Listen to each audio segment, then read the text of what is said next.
You guys will not believe this. This stream is absolutely doomed.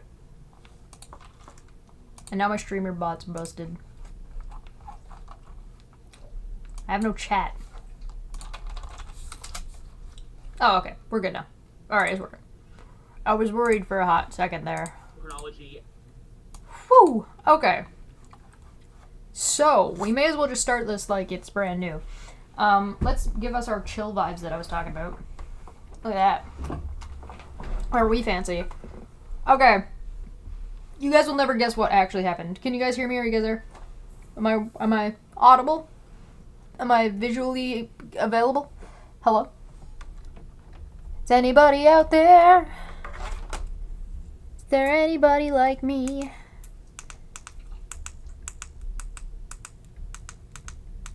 Get a little bit brighter. There you go. Hi! Yeah, we got some, like, mood lighting. Look at that. Here you go, you little shit. You'll never guess what happened. This fucker knocked the power cord. So third time's the charm. Trying to start this stream. We're going to be watching and reacting to Bridge the Divide YouTube channel, 4.86k subscribers as of the streaming of this. The host name is JL Warren. He's always been quite lovely to me. Quite a friendly dude. I definitely recommend checking out his shit if you are so inclined. He decided to, after he witnessed Dr. Witnesser on Debate Hub with me and Manya after we were covering it on Dumbfuck Friday, decided he wanted to have a chat with the guy, and so he did. So he did, and we're going to be watching... Did you knock the plate...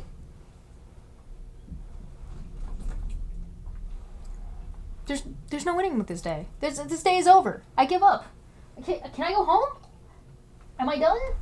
Can I leave? Dear Lord. Need another drink. Do not go under here.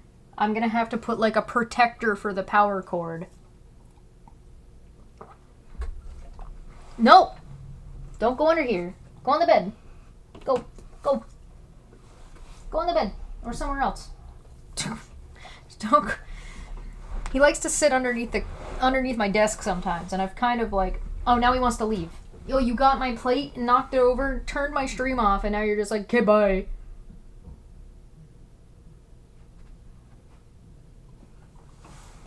Alright. Out you go. Go on, get out of here. Bye. Unbelievable.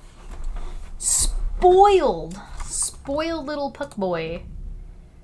Oh, goodness. Yeah, everyone bullies me all the time, including my own dog. Alright. So, that goes, I think, for the introduction of this video. The video we're watching is 2 hours, 22 minutes, and 30 seconds. It would be really funny if it was 2:22:22 or 2:22:20 or 2:22:2. Ow. Oh well. That would be great.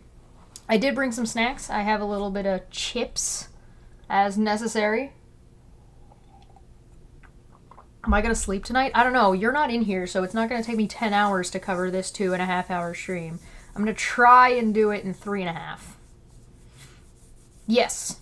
Yeah, I'm gonna try and cover it in one go. I'm gonna try and do it in under 4 hours. The main goal is under 4 hours. If I can do it in 3, that's gonna be really, really good. If I can do it in 3.5, I'll be really happy. Alright? So, roll up our sleeves. Tell everybody we've got started now that the stream is working. And Puck's not gonna turn my computer off when he walks by. Alrighty, everyone's ready. Actually, I'm not ready. I don't have my earbuds in. This stream is doomed. This is cursed. Absolutely cursed. I'm not allowed to watch this. I've been wanting to watch this forever, and I did want to do it live the whole time. Absolutely fucking cursed. I charged these in the meantime because I was worried they'd die.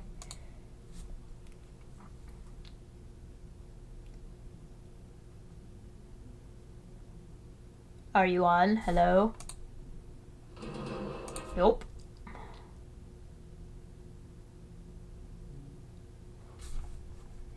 There we go.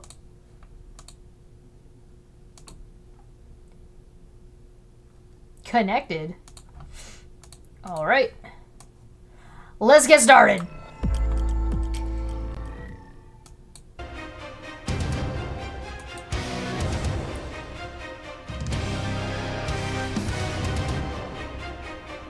I'm assuming... That's kind of loud. I'm assuming that JL is not going to copyright strike me for this shit, and hopefully this isn't copyrighted material. It might be. I don't know. I'm not sure.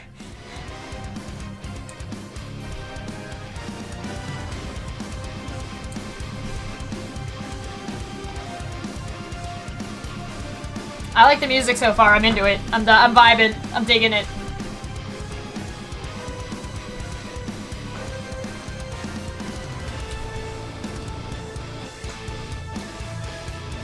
Hell yeah!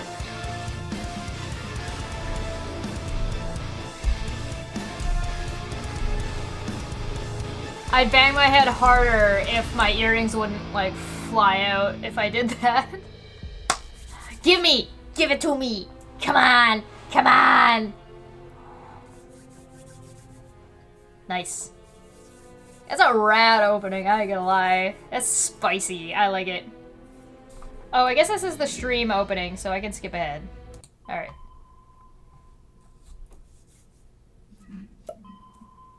That's somebody's microphone moving around.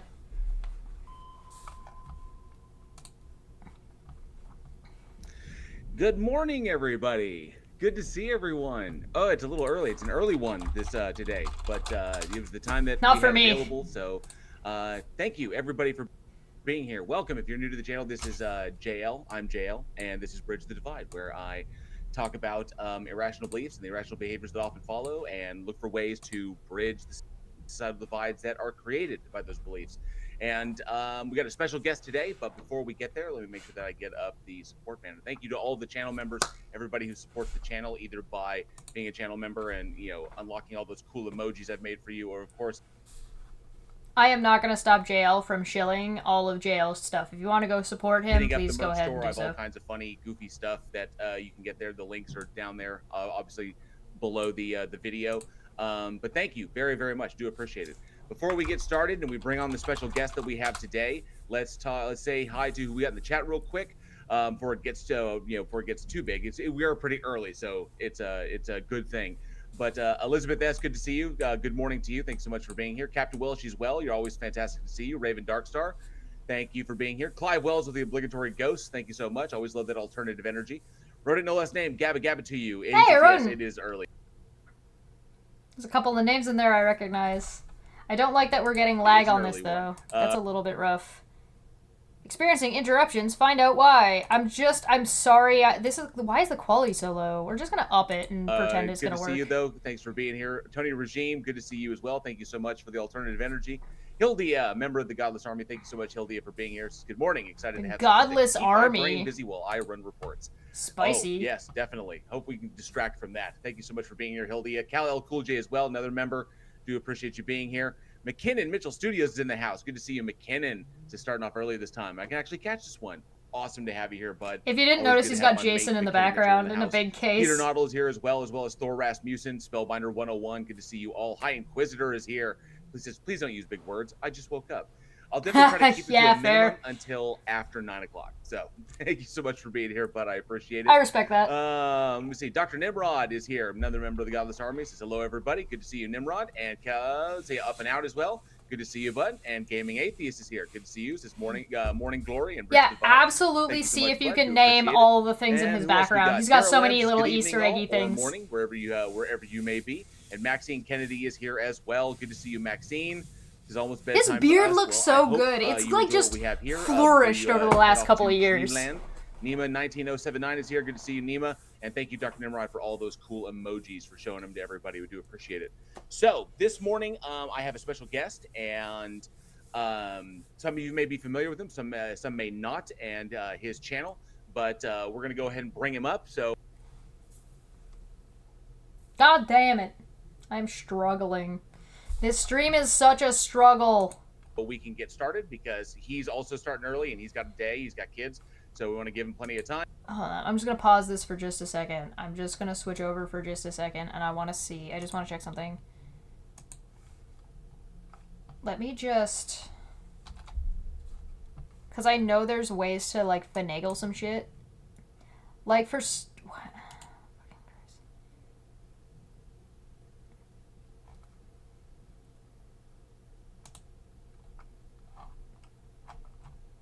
okay, we're running okay. Alright, I'm just gonna close off Discord because that might be causing me problems. Alright. Let's just go with that. Alright, I'm gonna switch this on back. Sorry for the delay. That's why we kicked it off early, and without further ado, here's Dr. Witnesser. His kid's already in the background making doing good noise. this morning. They thank can you hear so the much dog for too. taking the time. I know I know you're busy. You've got kids and other things going on. It's crazy over there, but I appreciate you taking the time. He is to not. hang out here. I do not believe that he is busy. Every time I've heard him say he was busy, he was just like ignoring everything that was going on. And he told me before we went live that he had chores that he needed to do. So that's and like he was there for 2 hours uninterrupted, like didn't interact with anything that was going on around him. So I don't really believe that he's busy. Also that, you know what, never mind.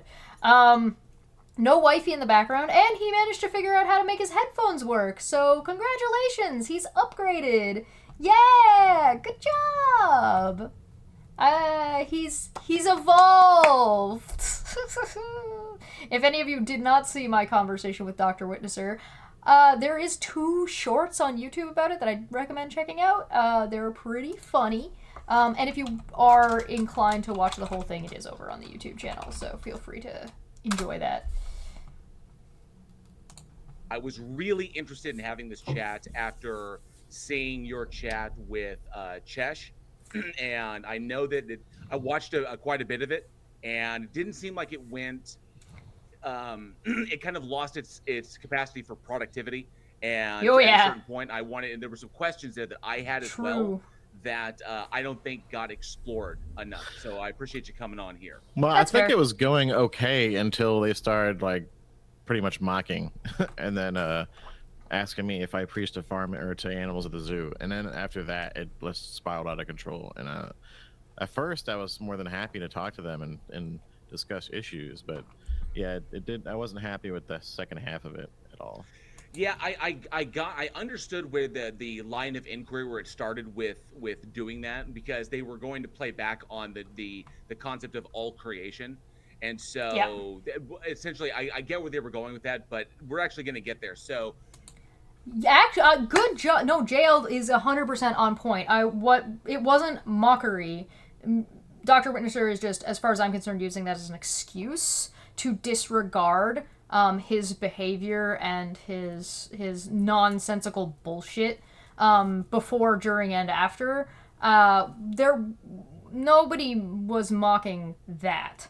Everyone understood that because he made a statement and he was using a particular passage of the Bible to justify his behavior, which I'm sure JL is about to get into and start exploring, so I won't explain it right now. But he was using this passage in the Bible to justify that, and I said I was going to expound upon that and say, well, if you're going to use that to take this seriously and literally this way, then you need to apply it across the board. He didn't like that. First and foremost, before I ask any question like that, why don't you go ahead and just kind of like briefly summarize for the live chat who may not be I'm very with you, scary. like what you do, what your channel is, and what your focus is. Well, I'm a Seventh-day Adventist. I'm a Christian, and I go into games and I teach people about the Bible or spread the gospel message. And I've been doing that since 2020. Should we got banned off of Twitch after from probably. Should we check to see if Dr. Witnesser has been putting out more videos where he interacts with children and with children in the thumbnail? because when he was talking to me, he specifically said he did not, other people are branding him as somebody who talks to children, and that's not something he actually does, which we found out was a big fat lie during the talk.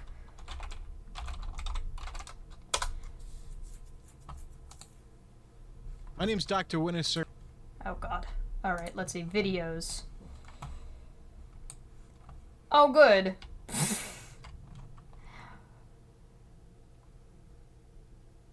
BattleBit kids game.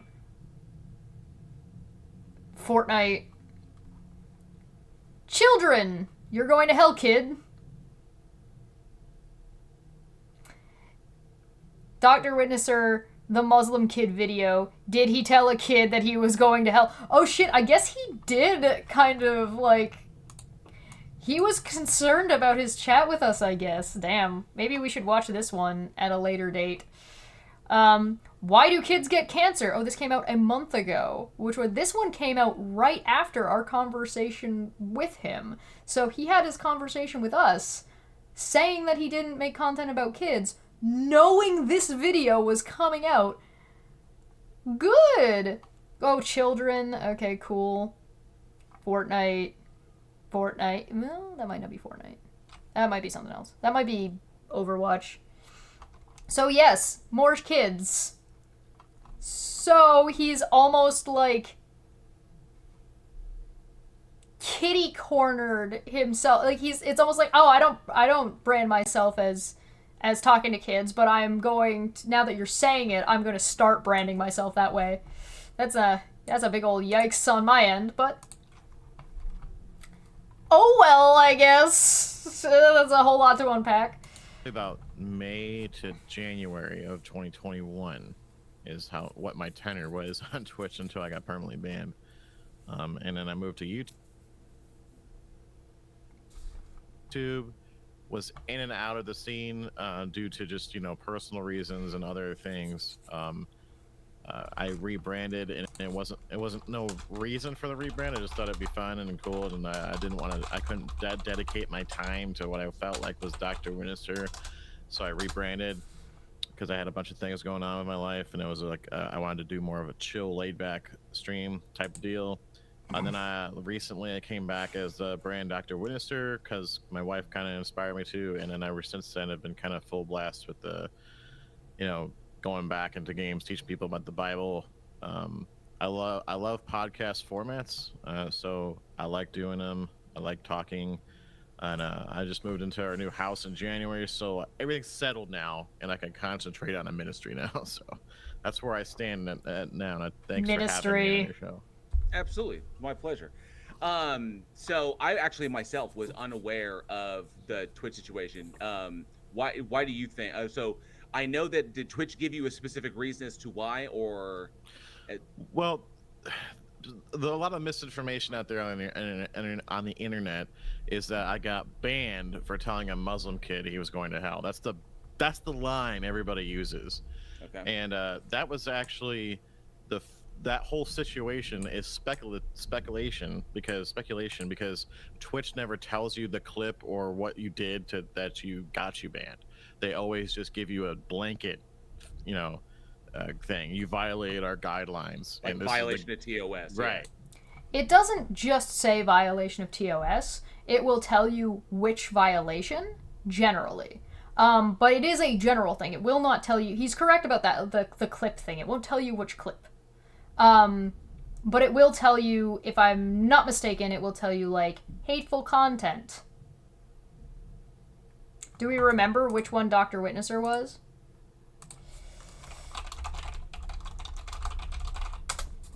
Let's see. 7-day suspension in 2022 after telling a Muslim child that he would be sentenced to hell. So I guess the ban happened not long after that, lending more credence to that speculation as to that would be why. Let me see the rest of this where it says, let me show it to you so you guys can see it. Silly me. Here we go. Esports Ministry was eventually permabanned from the platform for hateful conduct. So he was suspended right after this, and then was perma-banned for hateful conduct. I'm curious what this says. Twitch streamer has been banned for 7 days from the website.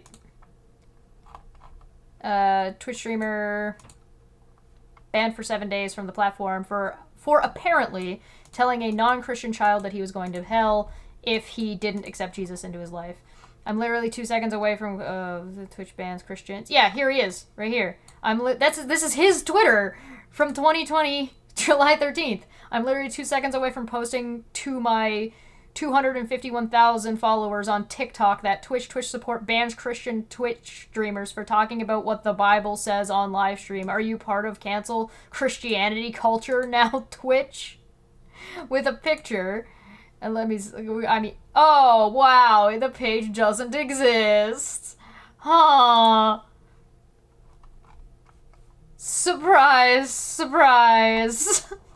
Go figure.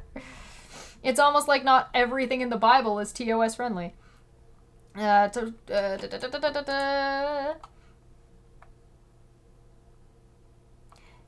couldn't find any rule in the Twitch TOS or community guidelines that specifically forbids proselytizing on the platform, but it may have been the way that Dr. Witnesser went about his preaching.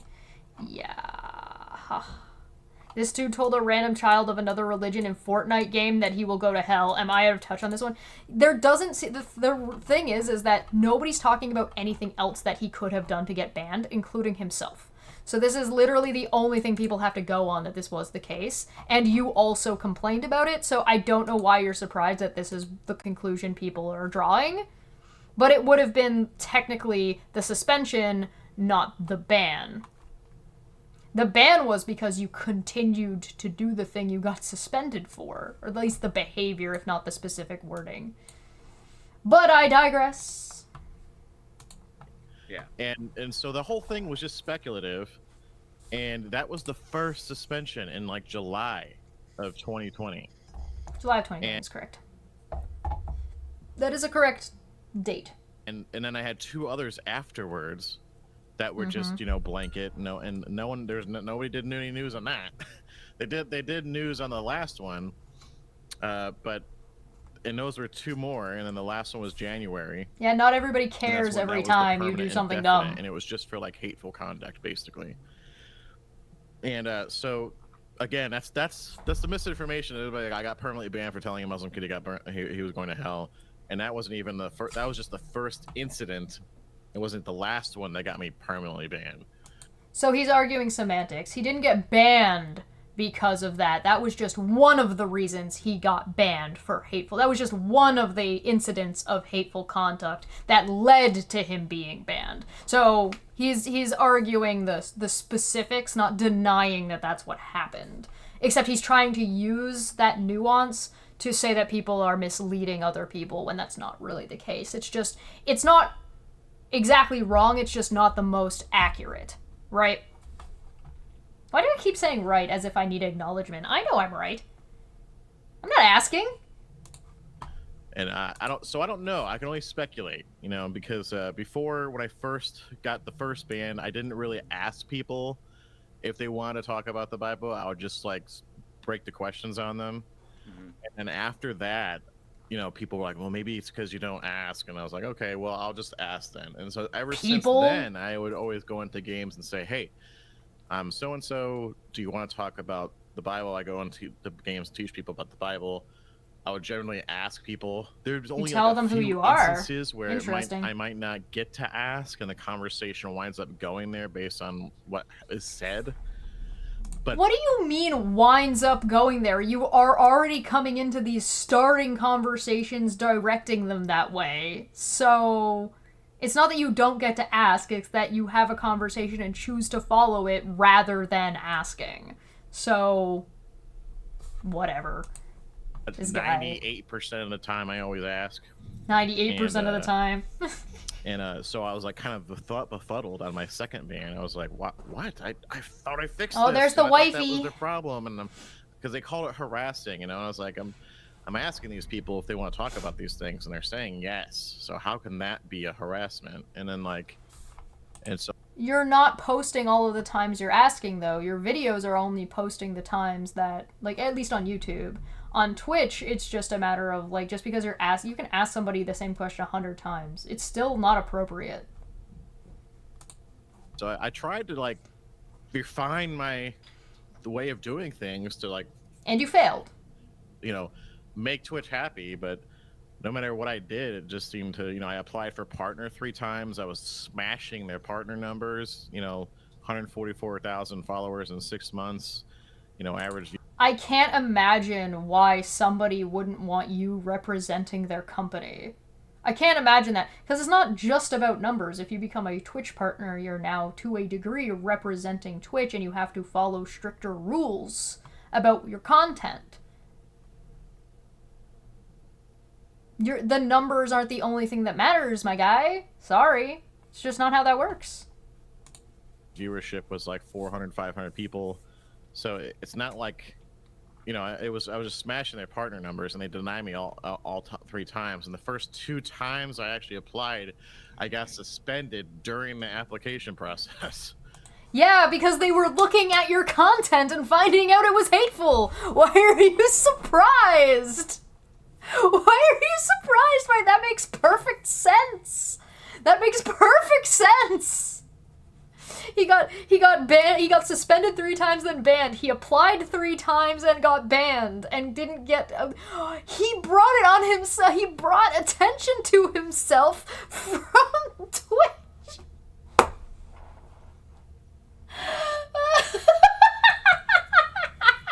This fucking guy. I can't believe this. That's amazing. Oh my god.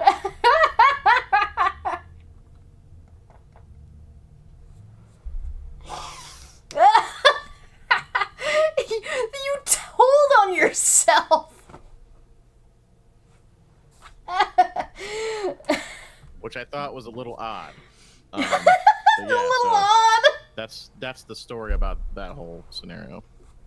Do you think it's possible that it wasn't? It may have been other topics that came up, or suspiciously, yeah. Well, because I think it was the other topics that they didn't like the answer on, or me talking about. Because, like you said, you said in your conversation with me that you talked to underage people about adultery. That's sex between adults and sexual relationships and other relationships between adults. You're talking to children about adult sexual relationships. You told us you did that.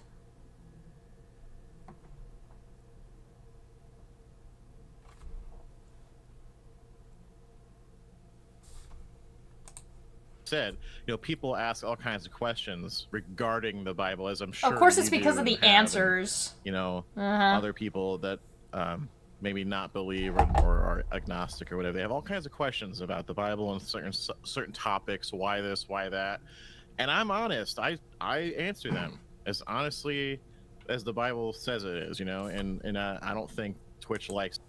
When you're talking to children, you need to cater the way you speak to them, particularly when you're speaking to a child without the consent or knowledge of an adult or of that child's guardian.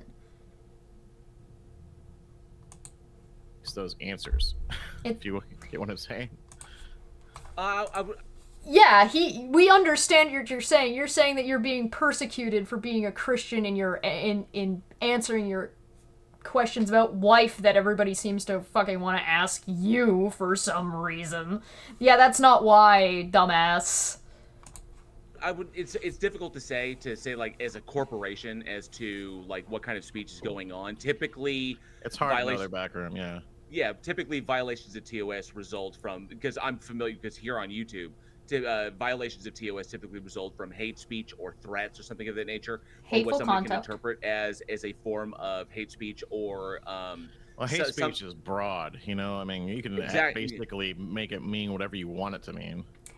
But what occurred to me is the possibility that it may be that after you have these conversations with some of these people, whether they are, you know, whether they're minors or not, you know, that's neither here nor there, but you had conversations with minors, and that it's possible that these minors may have taken the experience and told their parents about it, and that them being like, wait, what's going on here, what's happening here, and that That's possible, but I would not be surprised if at the end of a match or during a match, you can report people that you're in the match with. So if Dr. Witnesser was annoying enough to enough adults, they would all be reporting his account because they don't want to have to fucking listen to him ever again for being an annoying piece of shit.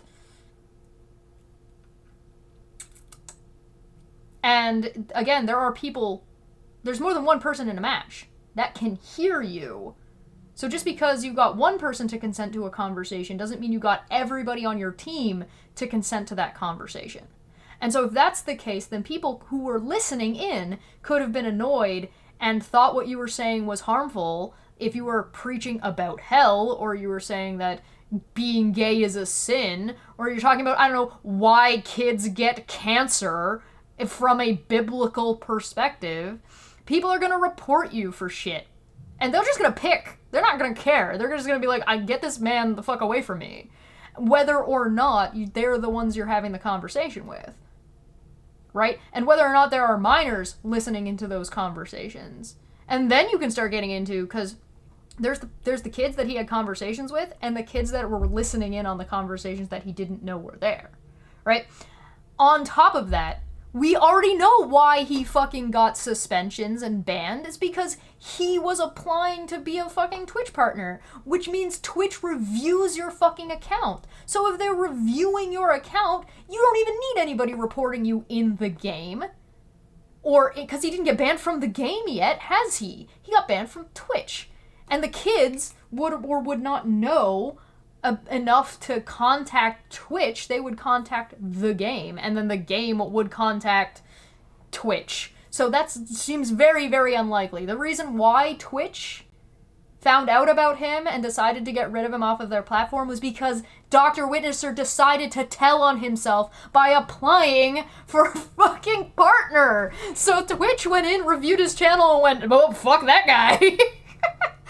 They gave him 3 options to just, like, lay low, and he didn't take them, because he felt entitled. Because he brought in enough numbers. And this is like that. I think this is the only thing that I think JL has gotten wrong here. It's just a matter of order of events of who can contact who, at least so far. But this is a solid argument either way. The parent, being the one in charge, may have gone back and filed a complaint.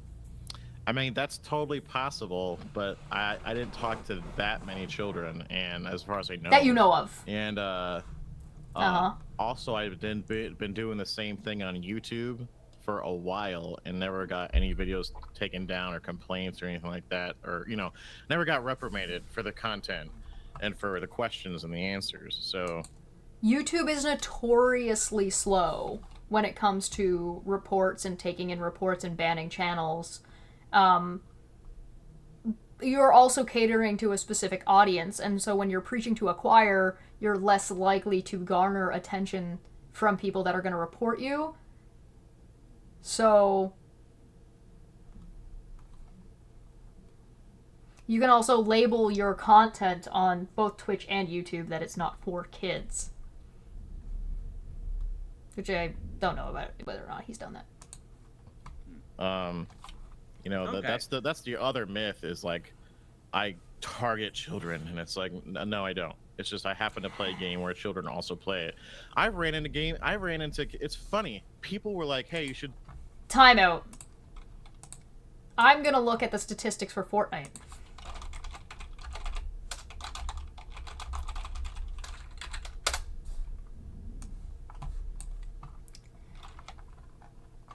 Fortnite age demographic.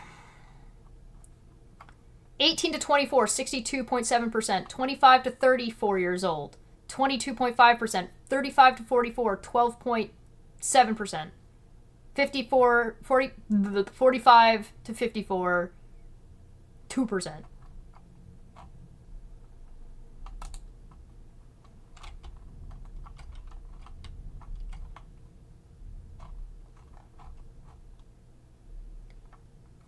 400 million players registered as of 2023. 21.64% of the players on Fortnite platform are reported to be from the United States, and the country that has the highest number of Fortnite players, followed by Russia.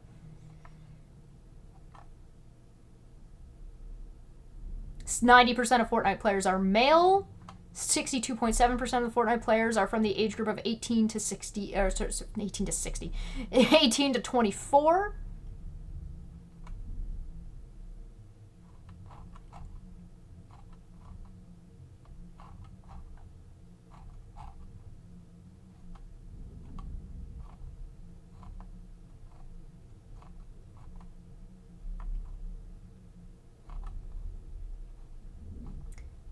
I want to see the age demographic. It doesn't show lower, so we'd have to do the math. And this is, yeah, it's reportedly. So they have to self-report their age. Yeah, although many younger users lie about their age to gain access to Fortnite, the percentage is calculated according to the DOB entered while registering the user. So let's try, see if we can get something more specific. Let's try under 18.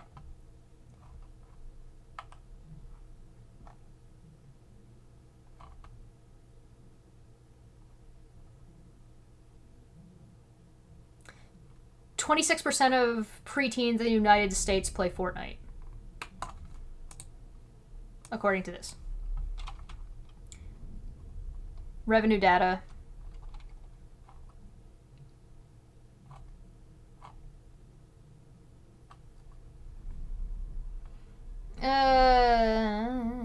Registers players, hours, player expenditures, user statistics. 2019, Fortnite came in as one of the most popular games in the United States. 31.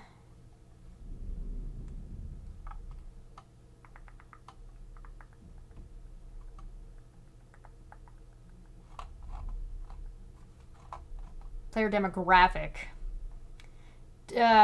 Turning to Fortnite's statistical age, the game has players of all ages. However, one age group dominates, and it's young adults. This coincides with findings regarding gamers worldwide. 26% of preteens play in the US play Fortnite. The majority of Fortnite players are between 18 and 24, and there are quite a few adults. An overwhelming percentage of Fortnite players are male at 72.4%.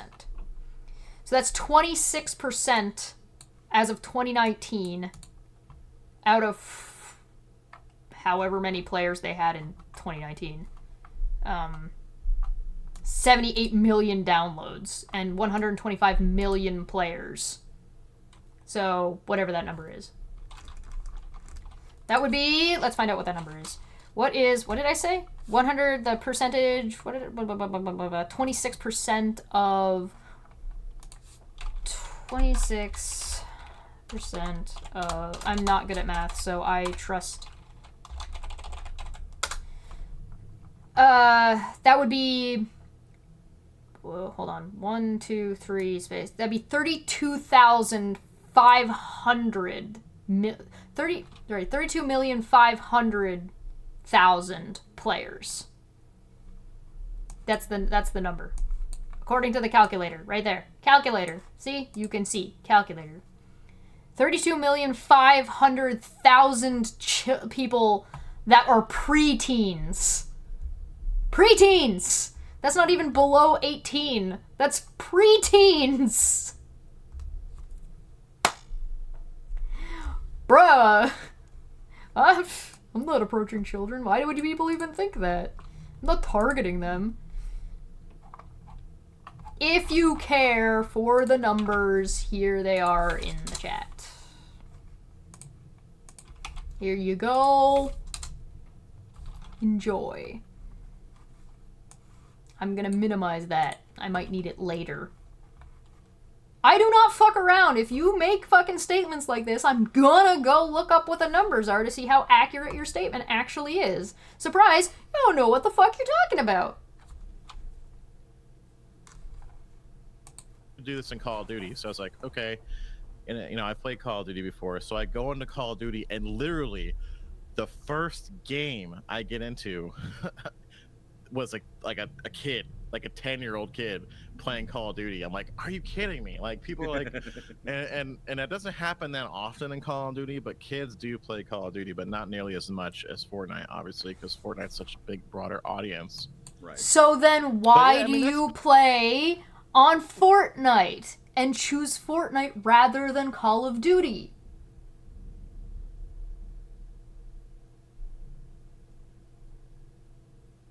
Is it because it has a wider audience on Twitch?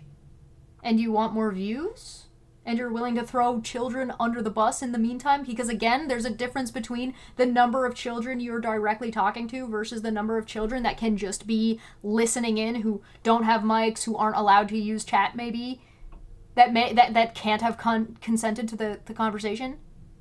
There's a higher percent chance that you're absolutely going to get a kid that may or may not be able to or allowed to talk back to you in the game. Do you get the consent of everybody there and you confirm that they're what their age is? Or do you just say, oh, well, that kid was really mature for his age. I could tell based on the zero amount of time I spent talking to him before I made that decision. That's what he said when he was talking to me. Possibility, like you said, that could be a thing. In which case, that I wouldn't. Nobody. That's speculation, because no one's ever told me that, or you know. But YouTube has never taken down. He literally just told us why he got banned. He literally just told us why he got banned off of Twitch and why he was getting suspended. Because he contacted Twitch to get partner. And when he contacted Twitch to get partner, they looked at his content and were like, that's a problem. And they suspended him instead of making him partner. He got rejected. How does he not figure this out? Is this just dishonesty? Is this just like he can't put two and two together? Is it like cognitive dissonance? Is he just an idiot? I don't know. You tell me. And so, well, yeah, YouTube definitely. Well, YouTube not being owned by Amazon, Amazon has its own extremely strict because everything is so tied into their brand identity. So you've got everything that they own, which included Twitch, because things changed dramatically when Amazon bought Twitch. So, but YouTube being its own kind of thing, they're a little bit freer. I figured Google would be just as strict though, but I guess they're not. I mean. Right. They're a little bit more open, which is nice, which is why a lot of people like YouTube over Twitch, because they're less people can look at my content and realize that, hey, he's just preaching on. People like YouTube better because it's easier to abuse children. What? No, you're just not getting report. You told on yourself to Twitch. You haven't told on yourself to YouTube yet. Or YouTube hasn't noticed. They use more algorithm than Twitch does, maybe, when it comes to partner programs versus just YouTube monetization. YouTube monetization is not really that hard to get, is the thing. There's not really, like, there is a review that happens. I have no idea how thorough it is, but it sounds like to me that Twitch is a little bit more thorough in their review, at least when you get to partner. Because there's a difference between being like an affiliate, like I can get paid here, right? You guys can send me bits, you guys can become like subscribers and stuff and get emotes and shit, right? But I didn't have to really go through a whole lot to get that. But if I want partner, they're going to invest more in, because you get more shit and you start representing the brand more. YouTube content creators don't represent YouTube. There's a distinctive line there, and because there's a distinctive line there, YouTube doesn't have to be as oppressive about who it does and does not allow on the platform, but just the fact that he thinks that it was the fact that he was preaching on Twitch is the problem is absolute nonsense. It is 100% not the issue. I can say that definitively at this point, is because he's told us that it's not the issue. out of the book, the Bible. You know, he's a Christian. He's telling people what the Bible says. I'm getting It's not persecuted. necessarily hate speech. This, Well, there's some stuff that could be construed as that. But before we dive into that section, so one thing I thought was really important that didn't really get communicated well enough in your previous interview was the apparent double standard that you have. And I was sitting there, so I was like, why doesn't Chesh ask this question? Pretty much was you owed a lot. So in essence, you utilize an open game platform to engage random players, which can include minors, and use that to preach the gospel to them. Is essentially what you do. Yeah, like Okay. door knocking, but in video games. Right. So. wow, he actually admits that it's door knocking. Oh, phew, it's worse than that because people can't really close the door on you as easily, but I'm surprised he admitted that. The big thing is that a comment you made in that previous interview was you yourself do not allow your children to engage on gaming platforms to avoid their potential interaction with adults who may have ideologies that you don't agree with. Mm-hmm. Yep. Right? Yeah. Yeah. Okay. We talked about that. So, Well, for one, my daughter's 6 and my son's 2.5, so there's no way I'm going to let them online that early. well, not that early. It was but never would you about allow the them- age. Theoretically, you mean when they get older. Yeah. Okay. So, but do you not see the double standard in utilizing the platform to spread your ideology when it may conflict with what other parents may want for their kids? Well, sure, but I'm not worried about that because this What is is a that? tool. Well, this is a tool. You know, TV is a tool, internet's a tool. You know, the phone's a tool, gaming's a tool. Everything is a tool to use to spread the gospel message. Just like, you know, so evangelists go on TV, they go out and they rent venues. You know, the venues being you may say Christian parents don't allow their kids to go watch a death metal concert at this venue, right? Right. But then they find out, Doug Bachelor from Amazing Facts is going to be renting out that venue to do an evangelistic series. Guys, you can go to that at that venue. Go ahead, you can go to that. That's cool. And they're like, oh, okay. So it's the same concept. Like, you know, I'm a parent. That venue is being used for other purposes that I don't agree with, but I'm allowing my children to go there for this purpose. You know what I mean? So That is not even close to being analogous. Specifically because if an event is taking place at a venue, you are agreeing to send your kid to that event. Do I even need to explain this? Like, how that analogy makes no sense? The kid going onto the game is they're consenting for the kid to play the game. And if there's comms, it would be presumed by most people that the conversation that they're having would be about the game. Now, on the other hand, a venue being rented out to different events, those events are not taking place at the same time. So you're not consenting to sending your kid to that venue, meaning that they have to go to that venue for every single fucking event that takes place there, no matter what the event is. What the fuck? There's a highlighted message from Manya saying that Dr. Witnesser is taking JL a lot more seriously and letting him talk and finish his sentences. Yes. Absolutely. I do not think that has gone unnoticed. parent, and I'm allowed to parent my child on what they can and can't do. And if other parents are allowing their kids to go online and talk to random strangers, then how am I not gonna, and this, we're talking about the kid aspect, but really it's all ages. Like I said, I talk to all ages, adults and kids. But my point is why can we not use that tool that Satan is using to spread his gospel, to spread the gospel of the truth and teach people about God and Jesus and what he did for us? Why? I'm sorry, who's preaching Satanism on Fortnite? Can I get an example of somebody preaching debauchery to children on Fortnite? Can you please quantify that with an example of somebody who does that? Because I would have the same exact fucking problem with that person. And by the way, yeah, we did have this conversation. I was live with him, so I don't know if JL didn't see it or if it was like just really chaotic, which it definitely got really chaotic. This dude was really, really bad, specifically towards Manya, and also really bad towards me, probably because we're women, and probably because Manya looks Indian. But there is one bit in here where he's talking about I'm pretty sure we straight up call him a hypocrite. So it's okay if you do it, but it's not okay if your kids have to experience what you're doing and you're taking advantage of what you believe is an error in other parents' parenting.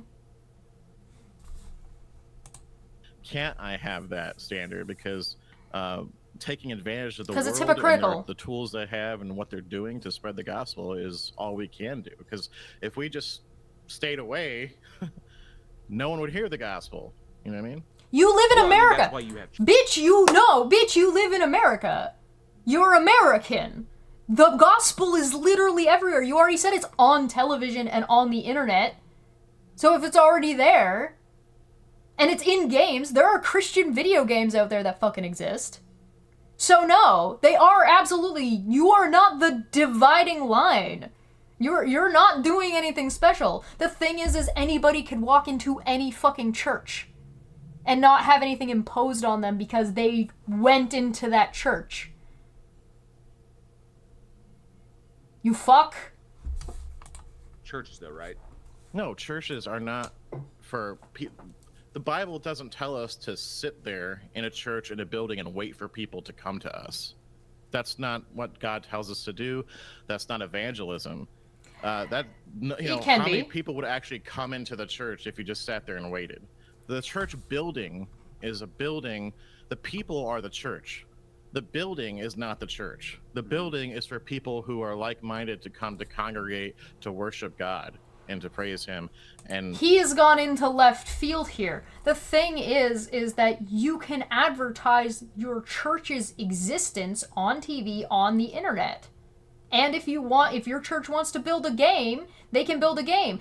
Churches are generally large and built on top of hills, so everybody can fucking find them, and they have giant fucking crosses on them, particularly Christian churches, and you can just walk in, and you can proselytize on the street.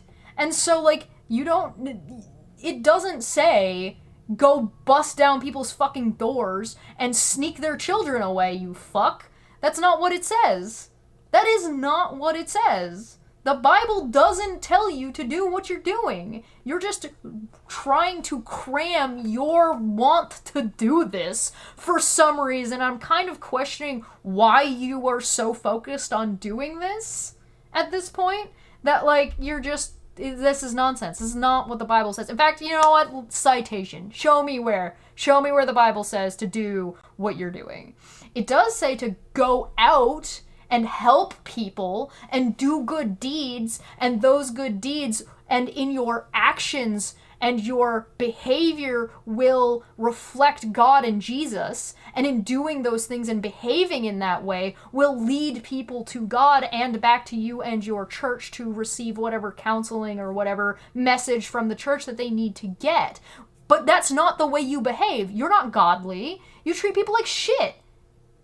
You don't give a fuck. You just said you didn't care about it's not really your problem about what other parents make mistakes or things that you believe are mistakes for their kids. You treated me and Manya incredibly poorly and then bitched about something we never did and are now going on to other channels lying about that. Because that's not what fucking happened, and JL called that out immediately, so greatly appreciated on that one. So no, I don't buy it. If you're going to take that part of the Bible and push it to that extent, what other parts of the Bible are you taking pushing to that extent? You have a daughter. What are you going to do if somebody's taking the Bible literally to your daughter?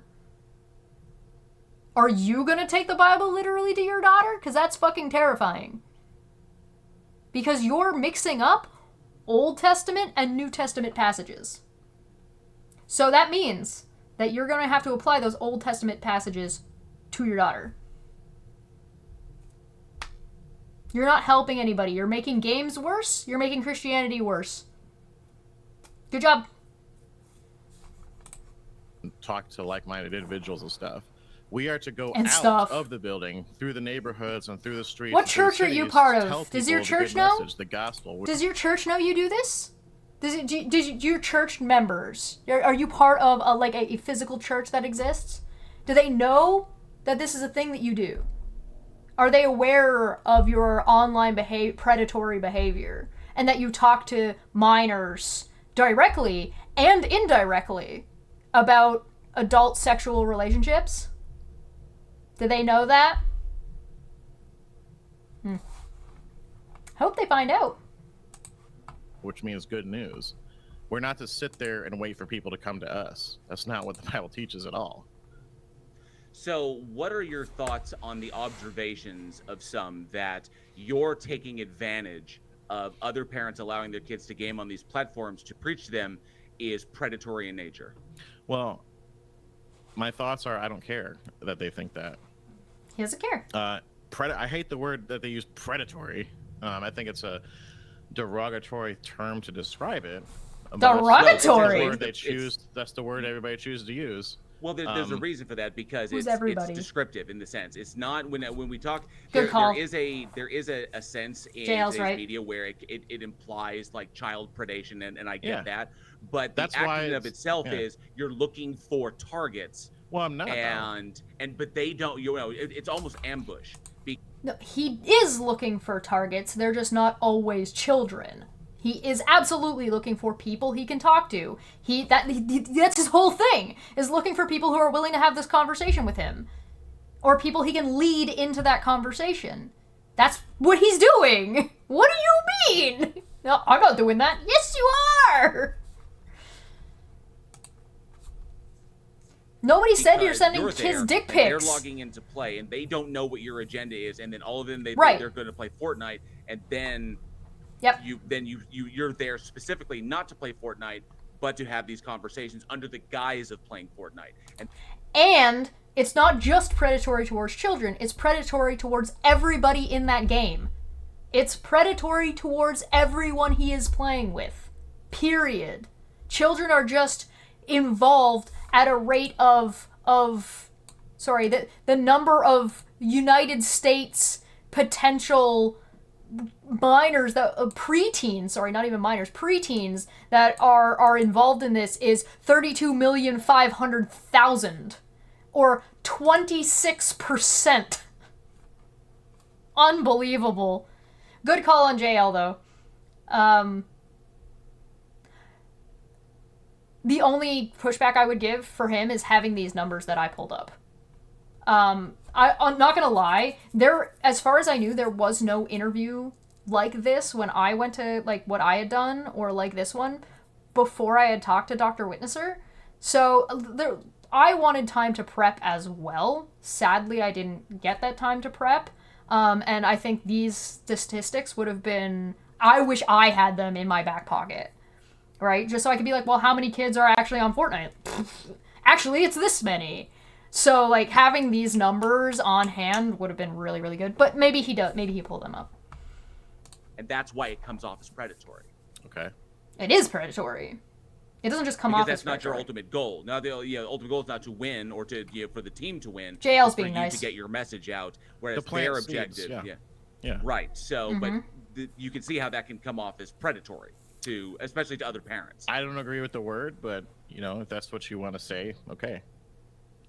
Well, I'm just saying your comment, what your comments were on the observations that have been made, because that word has been used before to describe it, and I'm just curious as to your thoughts. But if you don't, if that's my thoughts are, I don't care that they think that. That's my thoughts. So he doesn't like it, but he doesn't give a shit, and this is why he's not this is why he got kicked off Twitch. He doesn't care. He's not interested in acknowledging it. He's not interested in changing what he's doing. He's a stubborn asshole. So he doesn't care to listen, or at this point, he's not even listening to JL. He's just like, I don't care if they think that I'm predatory. I'm not predatory, even though the description is literally the thing that I'm doing. What a asshole. He's just a jackass.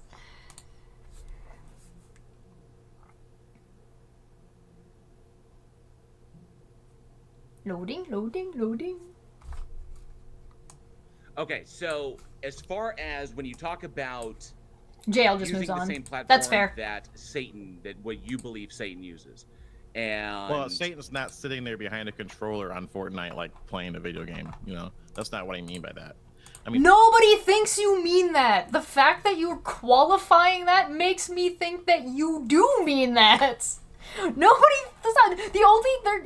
Fucking Christ. Very few people actually believe in a literal Satan taking a physical form and playing the pick of destiny, dude. Like, what the fuck?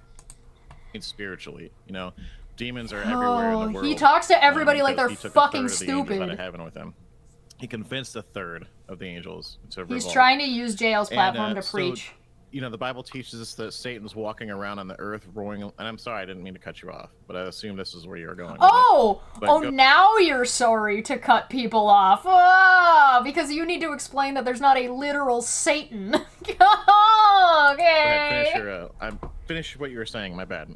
Oh, No wow. problem. So where I was going is like and I understand that you don't believe that Satan is like working behind a game controller in order to do this. I get we all that. fucking know that would be The ridiculous. idea that the work that Satan wants, as far as like pulling down creation in that respect and pulling down the glory of God, that you believe that work is being done. You utilize these platforms as well and spreading those ideas, spreading for sure. So, are you specifically referring to like LGBTQ, because that became a really big hot point in the previous interview? It's all kinds of things, but so the thing about LGBTQ is that's like prevalent in the world right now, and it seems to be something that's being pushed and out there in the front very openly, and we want our sin back behind closed doors where we don't know about it. Get in the closet, I believe Satan. He's behind that movement. I believe he's using. You look. It's everywhere. It's in the. And no, I don't want people to misunderstand me before I go any. He thinks the LGBTQ plus community is run by fucking Satan, but got mad when we brought it up in the other fucking thing and the other interview and tried to dodge the fuck out of it, being like, well, why are you talking about this? Bro! You fucking dishonest piece of shit! This guy belongs on Non Sequitur. Further, okay? Okay. Excuse me.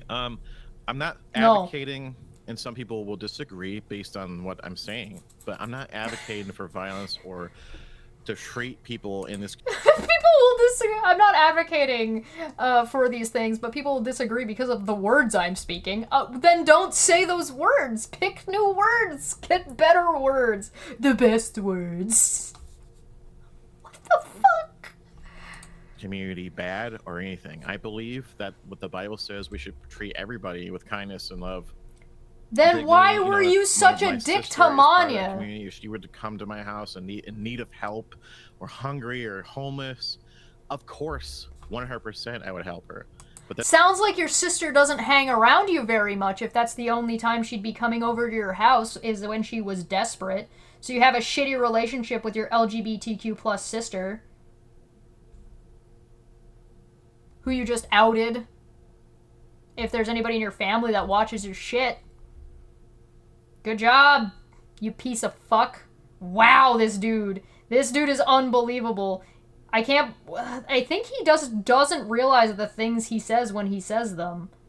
Of course I would help my family member. What about if a random gay person was just in trouble? Would you help them? You're supposed to love everybody. Why do you need to make it about your sister? Assuming your sister is not trans and you're not just misgendering them. Because I wouldn't be surprised if that was the case. Because it's the type of person that we're dealing with at this point, that I wouldn't be surprised if his sister is actually his brother and they were born female and have transitioned to male. And they're just still calling them a she.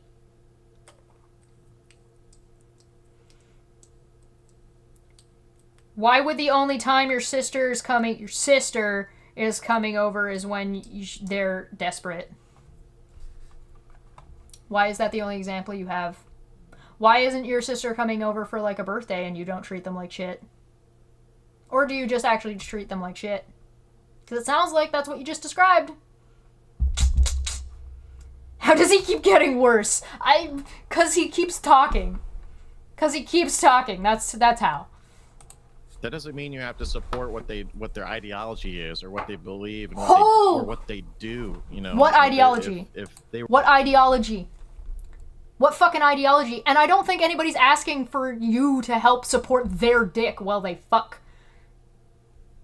What ideology?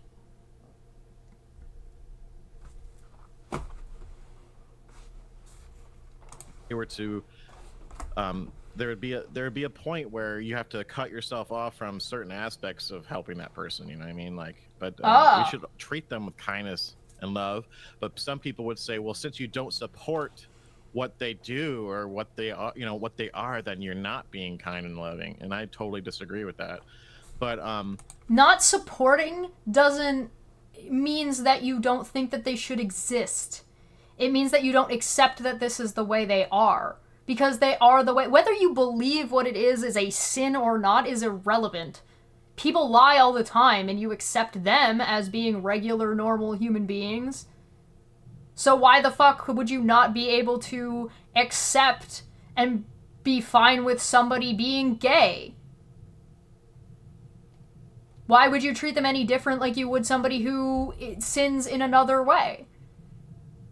Because it's not on you. Again, you're not godly. It is not your place to judge. If you want to talk about the Bible and what the fucking Bible says, and use that as an excuse for your shitty ass behavior, then actually read the fucking passages that tell you how you ought to fucking behave. And the way the Bible tells you ought to behave by Jesus himself, do not fucking try to pick out the sliver or the small piece of wood in your neighbor's eye when you have a log in your own. It is not on you to judge and pick apart other people living their lives and the life that God gave them to deal with. It's God's job to do that. It's not you. It's not yours. Stop it. That's not a godly thing to do. Cut it the fuck out. That aspect of LGBTQ is everywhere in society. It's in our games, as you see. Like, I don't know if you play any, but like it's everywhere. Call of Duty, Fortnite. It's in movies. It's in shows. It's on billboards. Give me an example. Give me a number. Give me a statistic.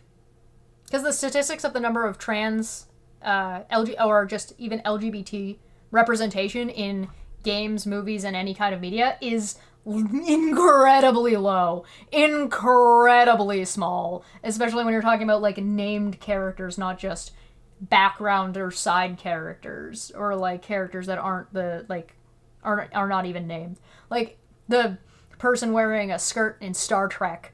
Like, it's the representation is incredibly fucking low. So if you're gonna do that, give me examples, give me statistics. Magazines, news. It's Magazines, a prevalent news. Issue in society today, and I believe that it's being pushed on purpose to, like you mentioned earlier, to degrade the society even more and to pervert the things that God ordained as one particular way, because Satan does everything backwards. That that is not on you to decide. But yeah. Well, as a member myself of the LGBTQ community, I'm bi myself, so as a member of that community, the general push is, I could say honestly and legitimately, is about representation. Is that very similar to other movements where minority? Yeah. Come on, JL, give me the stat. Give me the stat. I believe in you. Come on. Give me that tasty number. The loading times are gonna kill me for the amount of time I'm gonna be doing this. To seek representation, that starting in the 80s, when at the height of the essentially in kind of response to the AIDS epidemic and the public backlash, the ignorant public backlash that was coming against the LGBTQ community because of that. Out of that fear and ignorance, that community has pushed back and looked for recognition and looked for representation as well, to be as equally represented and respected as and acknowledged as, say, the African American community in the 60s. So because he's right. The point being that it seems to be that you believe that members of the LGBT community choose to be. Of course. But I can tell you as a bisexual male, we don't. Well, you could say that. It's who I am. You could say that, but I don't believe you. Well, why is that? Okay, but then prove it. If you have a belief and you have something that you think is the case, and you're going to state it as if it's the case, and you're going to teach people and preach to people as if this thing is the case, then you need to show it. So if he believes that gay people aren't really gay, they're not really gay, they just choose to be gay, they don't have to be, they just want to be gay, then try it. Go be gay. Go be trans. Go present yourself as... I'm back to my thing that I said about Steve. Go fucking do it. Go be gay. If you can just choose to do it, go do it. Prove it. Because that should be really easy to prove. Go for it. Good luck. Have fun. Do it. You're gonna make a statement like that? Show it. You need to be able to demonstrate that what you're saying is based in any kind of reality and not just something you pulled out of your own ass. Do you believe in God? Like the God of the Bible, Abraham, Isaac, and Jacob? No. Do you? Okay, well then that's why. Well, no, I don't. Well, that's why I don't. You're bi because you don't believe in the right God. Huh? Fucking what? Well, JL was very patient for 26 minutes. It took us an hour about to get through just under 30 minutes, so that's actually a pretty good time. And I had to do a lot of explaining at the beginning, so maybe we'll speed through a little bit of this faster. But you didn't ask me why I didn't believe. Right now, that's not relevant. You asked me why I believe that you don't choose. Yeah, but I don't choose. I believe turn you it off, choose to. I mean, but I couldn't turn it off any more than I could turn off my heartbeat. Well, it's probably because you don't believe in God.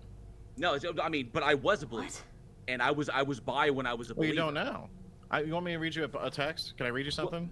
No, I know the Bible well enough. So you know Romans, the first book of Romans. It talks about how those people turned away from God and he gave them over to a debased mind. But I was bi when I was a Christian. Well, then he's just ignoring that. What the fuck?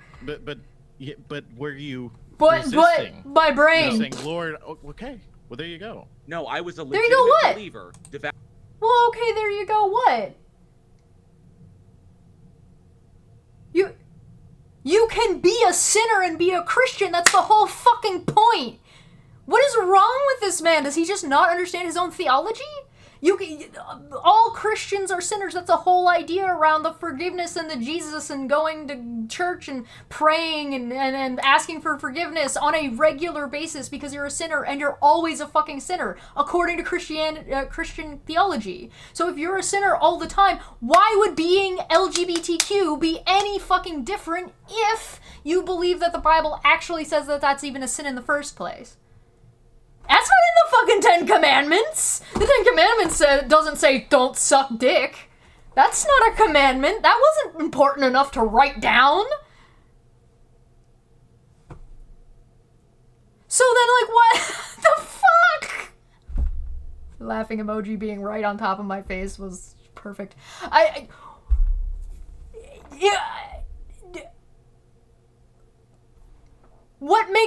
We know for a fact Dr. Witnesser is dishonest and has lied, right? He lied to us directly. Within that same stream, he's lied to JL directly about the stream he was in. So at what point is his sin lesser than being gay as a sin? Because if we're gonna quote the Bible, all sin is equal. So that means Dr. Witnesser is in this same fucking exact spot as any LGBTQ member as far as God is concerned. So he should shut the fuck up. So this guy just doesn't know his own fucking theology. This guy thinks he's and has the audacity to preach.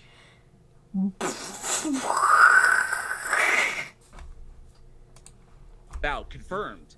I don't know what confirmed. Are you talking about Catholic? I went through confirmation. No, I was a Methodist. Okay. Methodist. and I went I through don't care. You are if the you wrong didn't type of legit Christian. What kind of stuff is on paper? If you really didn't accept it and believe it, and you didn't try to turn away But he from did. sin, then you weren't really serious about it. But you see, but you see That's how what I mean. I could prove that through the Bible.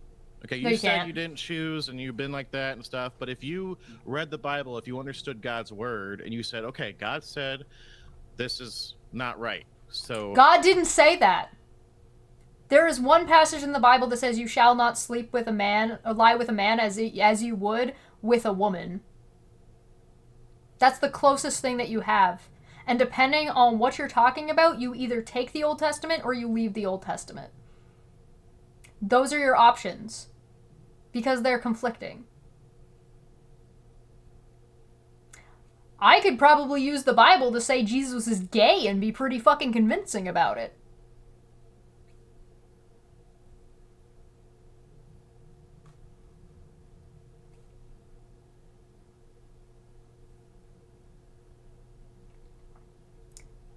That shit is up to interpretation.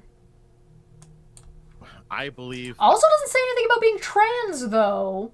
And doesn't say anything about women sleeping with women. It doesn't say women don't lie with another woman as if you would lie with a man. It only says men are not allowed to lie with other men.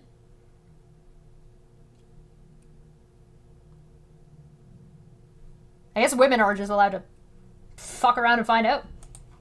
I should love God more than this. I'm going to ask God for help, and I'm going to turn away from this wickedness that God says is wicked. I'm not going to accept that, and I'm going to love God more than myself. If you didn't truly try, if Dr. Witnesser believed that, then he would look at the objective, problematic consequences of his behavior and how his behavior is reflecting on his God and his religion, and he would actually take that to heart and change what he's doing, or at least adjust it in a way to make it more cohesive. And he would stop cherry picking the Bible and making up straw mans about fucking no true Scotsman Christian. Because of course it's a no true Scotsman Christian. There is no true Christian according to every other Christian group. Sorry, not individual, I mean like Christian group. Like, the Catholics aren't real Christians, and the Protestants aren't real Christians, and the Anglicans aren't real Christians, yada, yada, yada. try to do that, and you're like, no, I didn't try to do that. Well, then you weren't serious. He didn't you say didn't really no. love God. You weren't really in love with God like you should have been. It's about what we call a false conversion, or you didn't really believe in the first place. It was just a surface We call that a fallacy in these here parts. And you really didn't care. If you cared, like I said, like I tell people If all the you time, cared, people tell me about it's something as basic as lying. If I say people are like, you can't stop lying, what are you talking about? It's like, well, if you loved God, you would. 'Cause God says really? every lie will have their part in the lake of...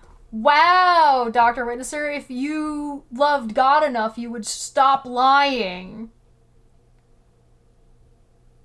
I guess you're just not the right kind of Christian. I guess you don't love God enough. And sorry, what are the consequences of that? Fire and lying lips are abomination. You weren't really in love with God like you should have been.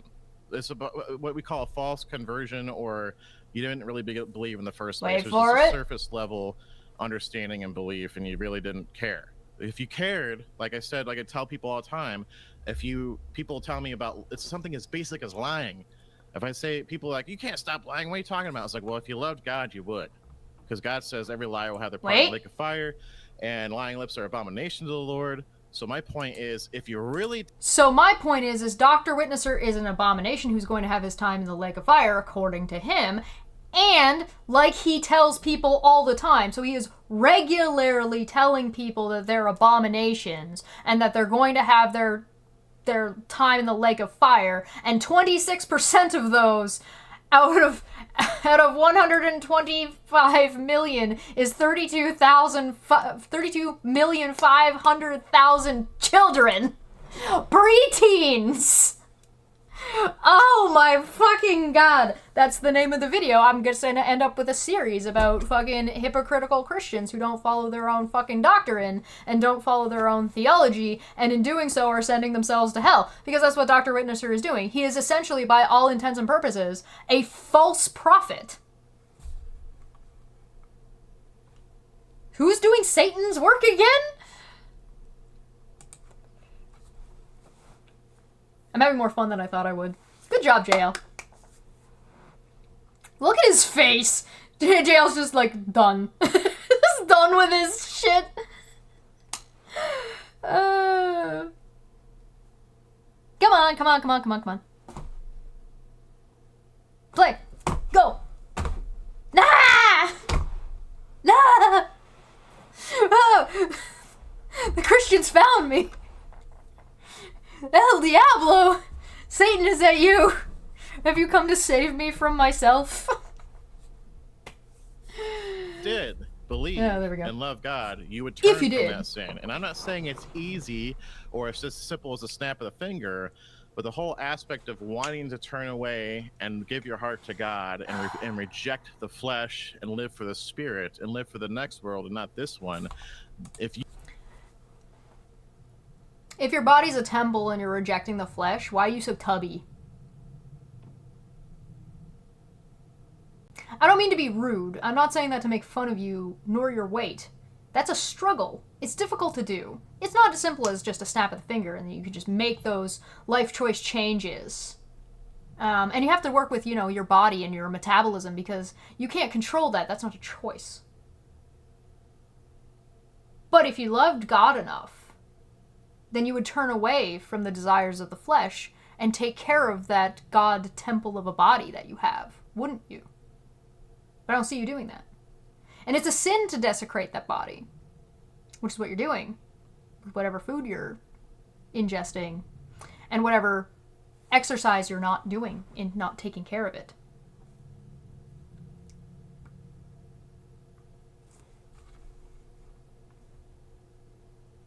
Just an analogy. Food for thought.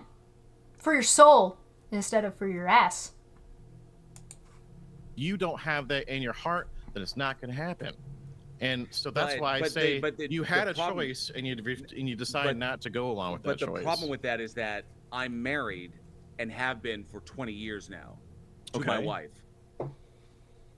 Bisexual why is is just that what's the problem? Bisexual is just because bisexuality, my bisexuality is just who I am. But I fell in love with my wife, and I've been with my wife for 20 years. What's so it doesn't them. change me. I am still bi and still a member of that community. I would love to meet JL's wife. I bet she is the best. Without a doubt in my mind, I bet she is wonderful and hilarious and like a bomb to be around. I bet you any money. I bet you any money she's like top tier. I don't know if I'll ever meet her, but I bet you. I wonder why Dr. Witnesser is not actually in a church or a community. Oh, sorry, hold on. I wonder why isn't he, Dr. Witnesser, in an actual church in a community as a pastor preaching? Yeah, gee, I wonder why. I wonder why he's alone. I wonder why he doesn't have a church community that he's around that are supporting him and keeping him on course, which is what the church is supposed to do. I wonder. Because I could no more because turn you choose that to be. off. He's starting to interrupt more often now. Who I am. No, I never made a choice. Yeah, you did. That when you decide to say I'm bi, that's your choice. You just made the choice. No, it's when I learned what I was. No, it's about you making decisions. Listen, I couldn't change it any more than you could. I couldn't change it. No, I couldn't change it any more than essentially. I need to ask a question before we go any further. JL couldn't change it. Couldn't change whether or not he was bi any more than Dr. Witnesser could change his genetic makeup to increase his metabolism. There you go. No, essentially, at what point did you decide that you were straight? I need to ask you a question before we go on. Because this is on the on the flip. This will make sense. This will make sense. Hang on. At what point did you decide that you were straight? I will answer that if you answer this question. Are we talking about loving another person? Don't do it. Or are we talking about sexual, physical contact, certain things with that person? Are you saying I'm bi because I love men? Or are you saying I'm bi because I love men and I do these things with men? Because there's a difference. So the Bible doesn't say it's against the God's law for a man to love a man. So gay people are allowed to be gay as long as they don't fuck? Is that what he's saying? Fucking what?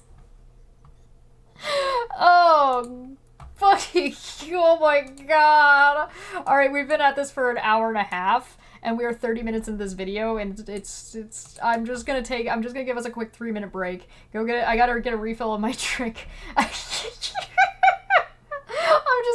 just gonna let, I'll be back, I'll be back in a minute. Oh no.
Okay, I'm back. If you hear some background noise, it's just my kettle boiling. But I do want to point out something real quick. Remember how earlier I said it's up to interpretation about a man shall not lie with another man as he would a woman? Well, we know that the Bible's not talking about trans people. So the men that they're referring to are not capable of lying with another man as they would a woman, because those men don't have the plumbing to make it possible. Therefore, there would be no issue at all. Period. There would be no problem. This is what I mean by interpretation. Because it is not possible for a man to lie with another man by the standards of the Bible and by missionary position, it doesn't matter. It's fine. You could almost interpret that as business. You don't do business with women. Because what would women be doing business? It's irrelevant. Right? So his interpretation is nonsense anyway. I definitely do give JL props. He's been doing a really good job so far. So, big preach to that. I'll move us on over before this gets too loud, just while I make my fucking point. And, off we go.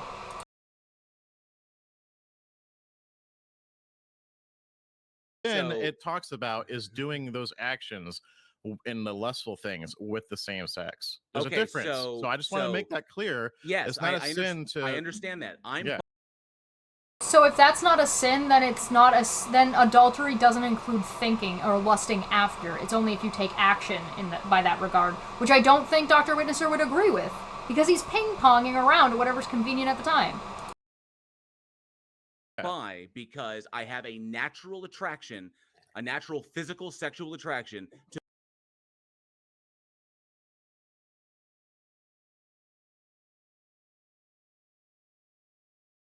Goddamn lag.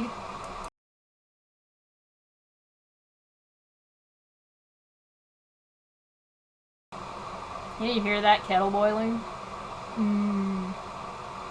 Oh God, no! I'm doomed. I'm doomed. You guys like the sound of the kettle? Some people find that shit relaxing.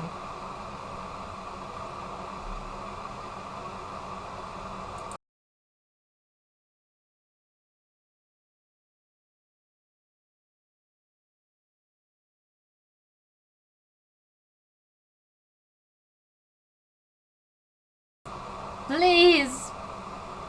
Oh God, we're stuck. We live here now. We live in the doom of the ending, the endless circle. This is a circle of hell. Men and women. Oh, there we go. Now, the difference in me, because it is a very, very wide spectrum.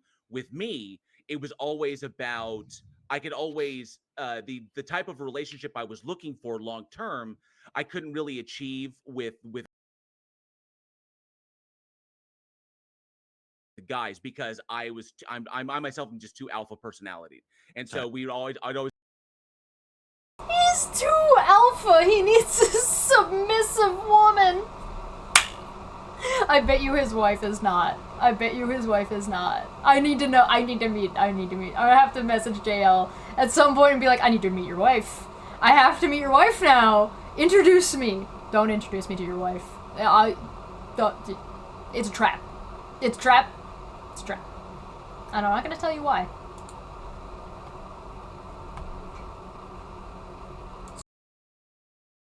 Sorry, I'm just going to set this back just a little bit so we can get all of what he's saying. So we're at 30:59. That's at 53. And see if we can kind of get past this little laggy thing. I might actually just refresh it. There we go. Settings are fine. Okay. Achieve with guys, because I myself am just too alpha personality, and so I'd always wind up butting heads, and we never could find a group. With women, I'm just far more capable of achieving that, and I fell in love with my wife. But I have had in the past had boyfriends, long-term boyfriends. It was just who I was, and a kicker on that one was my mother knew before I did. Okay. And my mother's That's not surprising. That's not surprising, particularly if your family is more or less supportive of you as an individual. A lot of the time, your family is gonna know before you do. that doesn't sound surprising. And hopefully props to his mom. I got chamomile tea, by the way.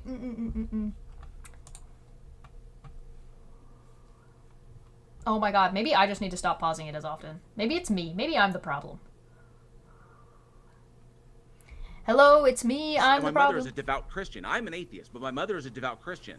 And she was the one that brought me and my brother into the church, had us baptized, had us, we went through confirmation, all the usual rigmarole.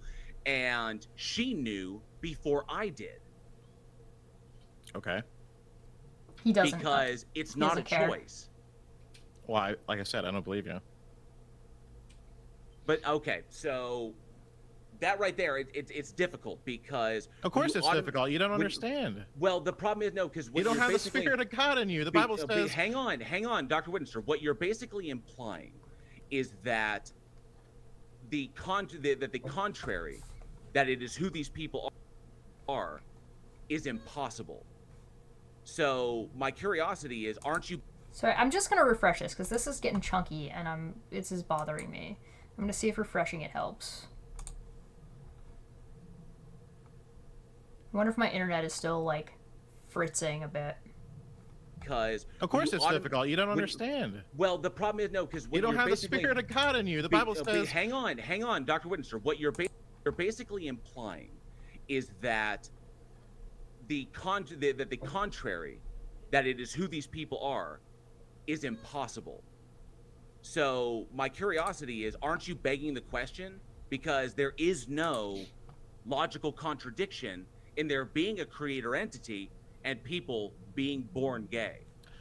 Yeah, it literally makes no sense. If you're born, JL is 100% right here. There's nothing in the Bible. You are born with sin by Christian theology. So there's literally no reason why someone could not be born gay if you believe gay is a sin within that theological hierarchy.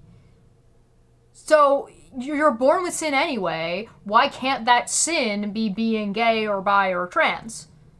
Right? The sins of the father and all that shit. So there is no theological contradiction when it comes to whether or not somebody chooses to be gay or not. It's not.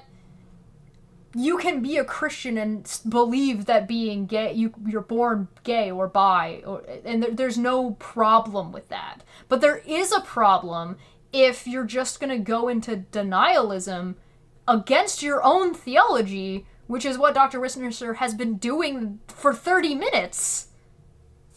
It's bizarre. This guy literally just does not understand or know his own theology and is too busy up his own ass. This is probably why he's not part of a church, to be honest. He doesn't want to listen to anybody telling him he's fucking wrong. Because he's fucking wrong! He doesn't understand his own religion. He doesn't have his own principles. He's a fucking grifter. He doesn't think about things for any amount of time. He is in what I call one-dimensional thinking. So I have a hierarchy of thinking. It makes up 0 to 4, right? You have 0 meaning you didn't think about what you're saying at all. So it's like if somebody asks you a question and says, hey, what's your favorite fruit? And you say raspberry. You're not thinking about that. You're just like, I like raspberry. There's nothing more to it. None of these levels are bad, by the way. One is that you're preaching. You're just saying things. You're saying things and you're not considering the implications of those things because you're saying whatever you think sounds good at the time, but you're not listening to what the other person says. Level 2 is when you're having a conversation. You're now engaged and you're talking to the other person that's there and you're engaging with what they're saying and you're thinking about what you're saying in response to what they're saying and you're considering what they're saying and how it affects what you're saying, right? You're trying to understand each other. You're communicating. At level 3, you have added more people. You all acknowledge and understand that what you're saying and how you're behaving affects, and how you're behaving in a conversation affects you, the other person, and the people around you. And how they're responses and opinions affect the people around you. So you're not just focusing on this conversation, you're focusing on this conversation with the understanding that there's other stuff going. Fourth dimension is time exists, which means that the things you say are going to matter now and later, and how what you're saying would be applied retroactively backwards in time. These are 4 levels, including 0, so it's technically 5 levels of thinking. Dr. Witnesser is at 1. He is not listening and does not care about what anybody else has to say on the matter, to the point that he is predatory towards other people's children because he doesn't give a shit about the parents, because he thinks the ends justify the means without even understanding what the ends or means are, because he doesn't understand his own fucking theology. Simple as that. Or why it might be problematic and why his approach might be problematic. And he doesn't even care to try to make it so that way his approach is not problematic and is better for children in the future. He's just fine with being a dick waffle. What JL is saying is way too far beyond what Dr. Witnesser is capable of understanding. He's so fragile that Dr. Witnesser can't even listen to it. He has to shut it out. This is what happens when you have people who they're not capable of questioning their faith. They're not capable of having these conversations and listening and comprehending and figuring out why, because that's too hard. They would rather just cover their ears, la la la, I can't hear you. And if you want to talk about theology, that's how Satan gets in, because now Satan's the only one that can get in there. There's the thing. People think, well, God made me this way, right? So why would God make me this way if it was bad? Because you can be born with sin, you dumb fuck. Because that's what the thing. God didn't make you that way. Hello. It's not something you're born with. Like I keep saying, it's something you decide. You're not. It's just look. If God made you that way, then the whole thing is a contradiction, which it's not, because no, it actually isn't. Because if God makes people that way, then that just means that part of that sections of the Bible were just written by people. No.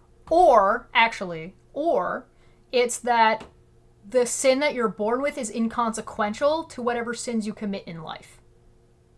Which means that gay sex is inconsequential to whatever other sins you commit in your life, and which are sins that you're now committing via your own choices.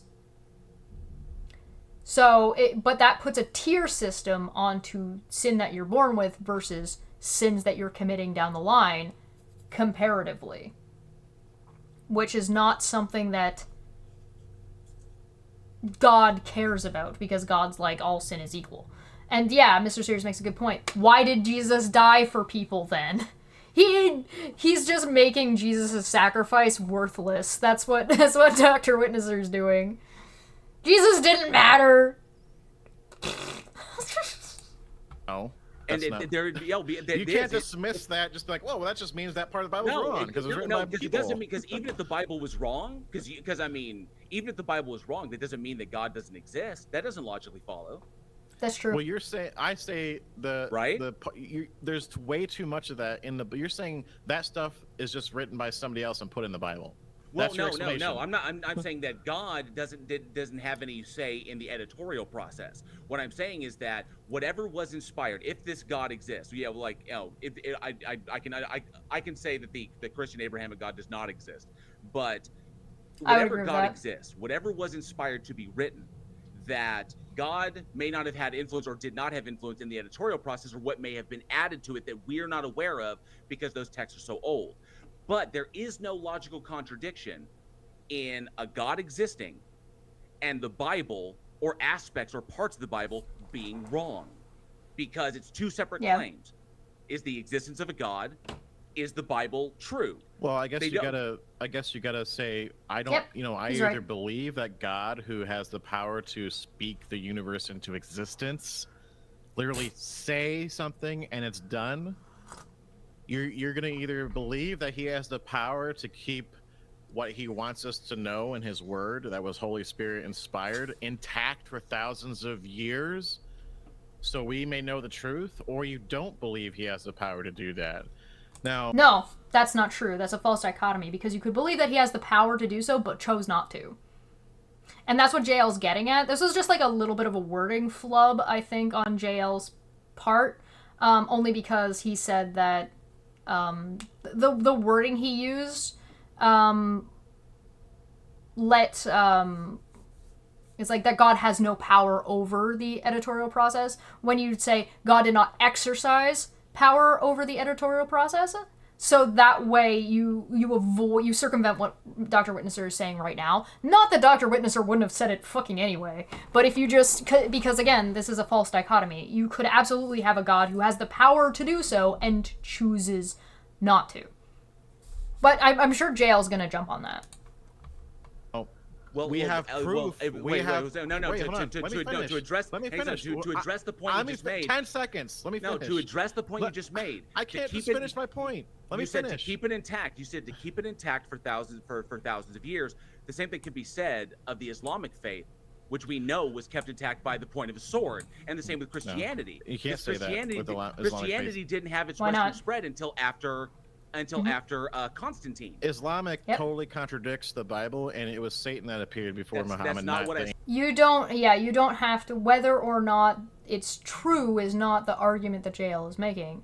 JL is 100% correct here. You can't say that because it's old and intact enough that therefore God was influential on it, and then just say, yeah, but that one's not because it contradicts the Bible. It's like, no, it exists on its own. They're separate arguments, and fucking Dr. Witnesser, like, doesn't even belong in a kiddie pool. Like, this guy's gonna fucking drown in a puddle. JL is so beyond anything Dr. Witnesser could grasp. It's fucking amazing. Oh, remember how he got all worked up when... Manya says, remember where he got all worked up how I spoke about how Hinduism being older than Christianity? Yeah, there are lots of religions that are older than Christianity. Particularly Dr. Witnesser's version of Christianity as well. That's not what I addressed. That's not what I addressed. That's not what I addressed. I addressed the spread of the faith. Yep. Listen, Dr. Witnesser. You need to listen. Was as a result of people spreading it at the tip of a sword. Okay, well, that's not what happened with Christianity, though. It is, because it is. What do you mean it's not what happened with Christianity? You're saying that the Christianity didn't spread through violence? It started with Constantine. The Catholic Church is not Christianity, okay? How do you get Christianity without the Catholic Church? And Christianity spreads violently now. Especially depending on how loosely you want to use the word violence. There are preachers and pastors that travel to other underdeveloped countries and spread lies about contraceptives and vaccines to people and tell them that they only need the Bible instead. That's pretty fucking violent. So yeah, shut the fuck up. That's current events. There are... Look at the pause face I got on JL. That's a... I like that. I'm talking about the Catholic Church. I'm talking about the ideology. I'm talking about Constantine. Yep. Yeah. Constantine's battle where he saw won. A vision in the sky, and it told him to put a cross on their shield and conquer in the name of... You don't get to say that the Bible existed for thousands of years, and that history and that length of time that it lasted... that the Bible lasted is a part of what makes it divine, and then say that history didn't happen and it doesn't count. You can't have both of those things. What the fuck? Oh no. The sword, or the put a cross on their shield and conquer in the name of the cross, and then they cross the river to get baptized. Yeah, I know about it. So which battle am I talking about? You talking about Constantine? I'm just saying. You talking about Constantine? It was a specific battle that was a turning point in Western civilization. Which one? The Battle of Milvian Bridge. Okay, what about it? So the Battle of Milvian Bridge was the decisive battle that allowed for Constantine to wind up taking the emperor position of Rome, and that is what allowed for the Western spread of Christianity, because after Constantine won that battle, he made Christianity the state religion. Well, that wasn't in the West, though. Are you talking about the United westward States, expansion? the West? No, westward expansion. It went from Rome to Europe. Oh yeah, to through Europe. the Isles, eventually to America. That's the westward expansion of Christianity. Well, what you're talking about is actually in the Bible, okay? So what? Westward expansion to America is actually, that whole scenario happened because they were trying to get away from the Roman Catholic Church, or the church and state that got connected. Like you're talking about the state, and then they connected eventually to the church, and it merged church and jumping state, away. and it actually made the Antichrist power that was responsible Dance, monkey, for dance! 50 million to 120 million murders of people who were following the Bible but didn't want to go along with the Catholic Church's doctrine and what they believed. And they actually took Bibles and burned them and took them. He doesn't know anything about the Protestants.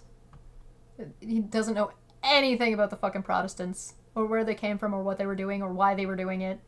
He has no clue.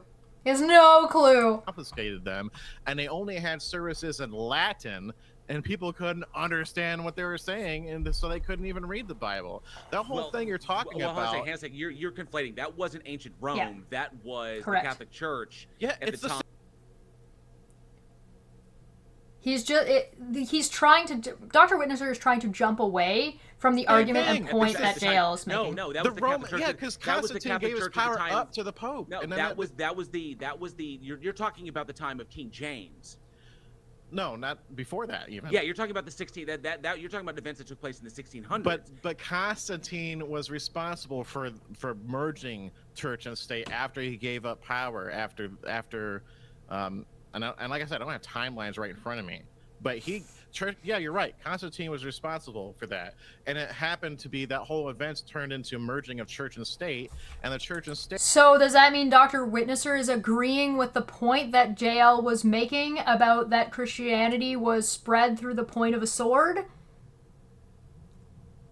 Or is he lost in the sauce? They used their power, like I said, to kill millions of people that didn't go along with the church. And that's not Christianity. That's actually the Antichrist power that the Bible talks about that ruled. Thank God JL knows, like, his history. Good job, dude. Well done. I'm actually very impressed with the way JL's handling this, to be honest. God fucking damn it! I'm spending so much time, for like... 100 or thank 1260 years. It's called the Dark Ages. So, like I said, if you're going to make comparisons, that's fine, but I want to make you understand that that is not the Christian church. The Christian church actually escaped westward to America to escape. You don't get to say the Bible is a document that was divine and survived that long and then ignore the whole thing before that. That doesn't count. That basically just means that you only count Christianity after the certain time period, which means you should only count the Bible from that time period forward. Anything before that doesn't matter. Fucking moron. There's only America and not America. Persecuting church and state power. Okay. Jesus drove a Hummer. Go back to I had one other thing. That was meant by take the wheel. Comments you made in the previous interview was JL's moving on. As far as like the big push as it goes right now, the LGBT community is not really pushing it's really more the trans inclusory kind of movement is what it is right now. It's individuals who are transgendered. I've heard there is like kind of like a battle there in between in like, you know. Yeah. I myself do not agree with the militant with the militarization of any kind of ideology, because militarizing ideas only leads to conflict. That's my problem. And then when you have one side militarizes, then the only choice that the opposition has is to militarize in response. And that's why we have this conflict going on. That's why I strongly disagree with you. Which ideologies? So I think this is the only real pushback I'm gonna give to JL here. What trans ideologies? I agree with the concept. Like, I agree with what he's talking about. In like general and how you get these conflicts and how you end up with extremes on like extremists. dominating a conversation or a political movement. But I don't know what ideologies trans people or like the trans community is pushing. So, but that's my only real pushback on this. So I think that acknowledging that or treating it that way, I think is just does a disservice. And I think that's like it's accurate to the way things are portrayed in the media and the way things are portrayed on Twitter and the way this is talked about, but I don't think it's actually accurate. So I think when you talk about it this way, you're giving too much ground to shitty people and incorrect notions about an already marginalized group of people. But that's my takeaway. You guys let me know what you think. Maybe I'm wrong on this. Maybe I'm misunderstanding a little bit of what JL's trying to get at, because I think he might be talking about like the overall extremism, not like the individuals or the communities themselves. That. Well, you mentioned earlier that the voices and to be heard, to inclusion and right. rights and stuff. I don't understand. Like me myself, I'm not going around.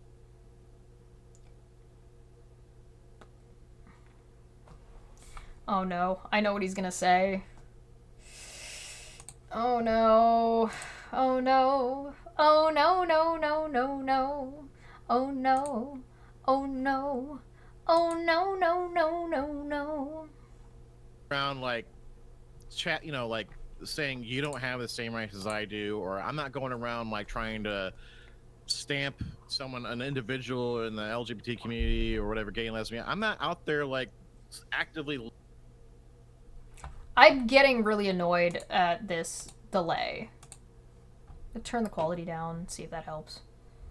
Looking to subvert some movement or something, and there's members that say, like I talk. You're telling them they're gonna go to hell and that they're bad people, and you don't think that they don't deserve a certain amount of support because of the way they were born, and you don't even acknowledge the way they feel and what they're telling you. So why would anybody give a shit about what you're already doing that?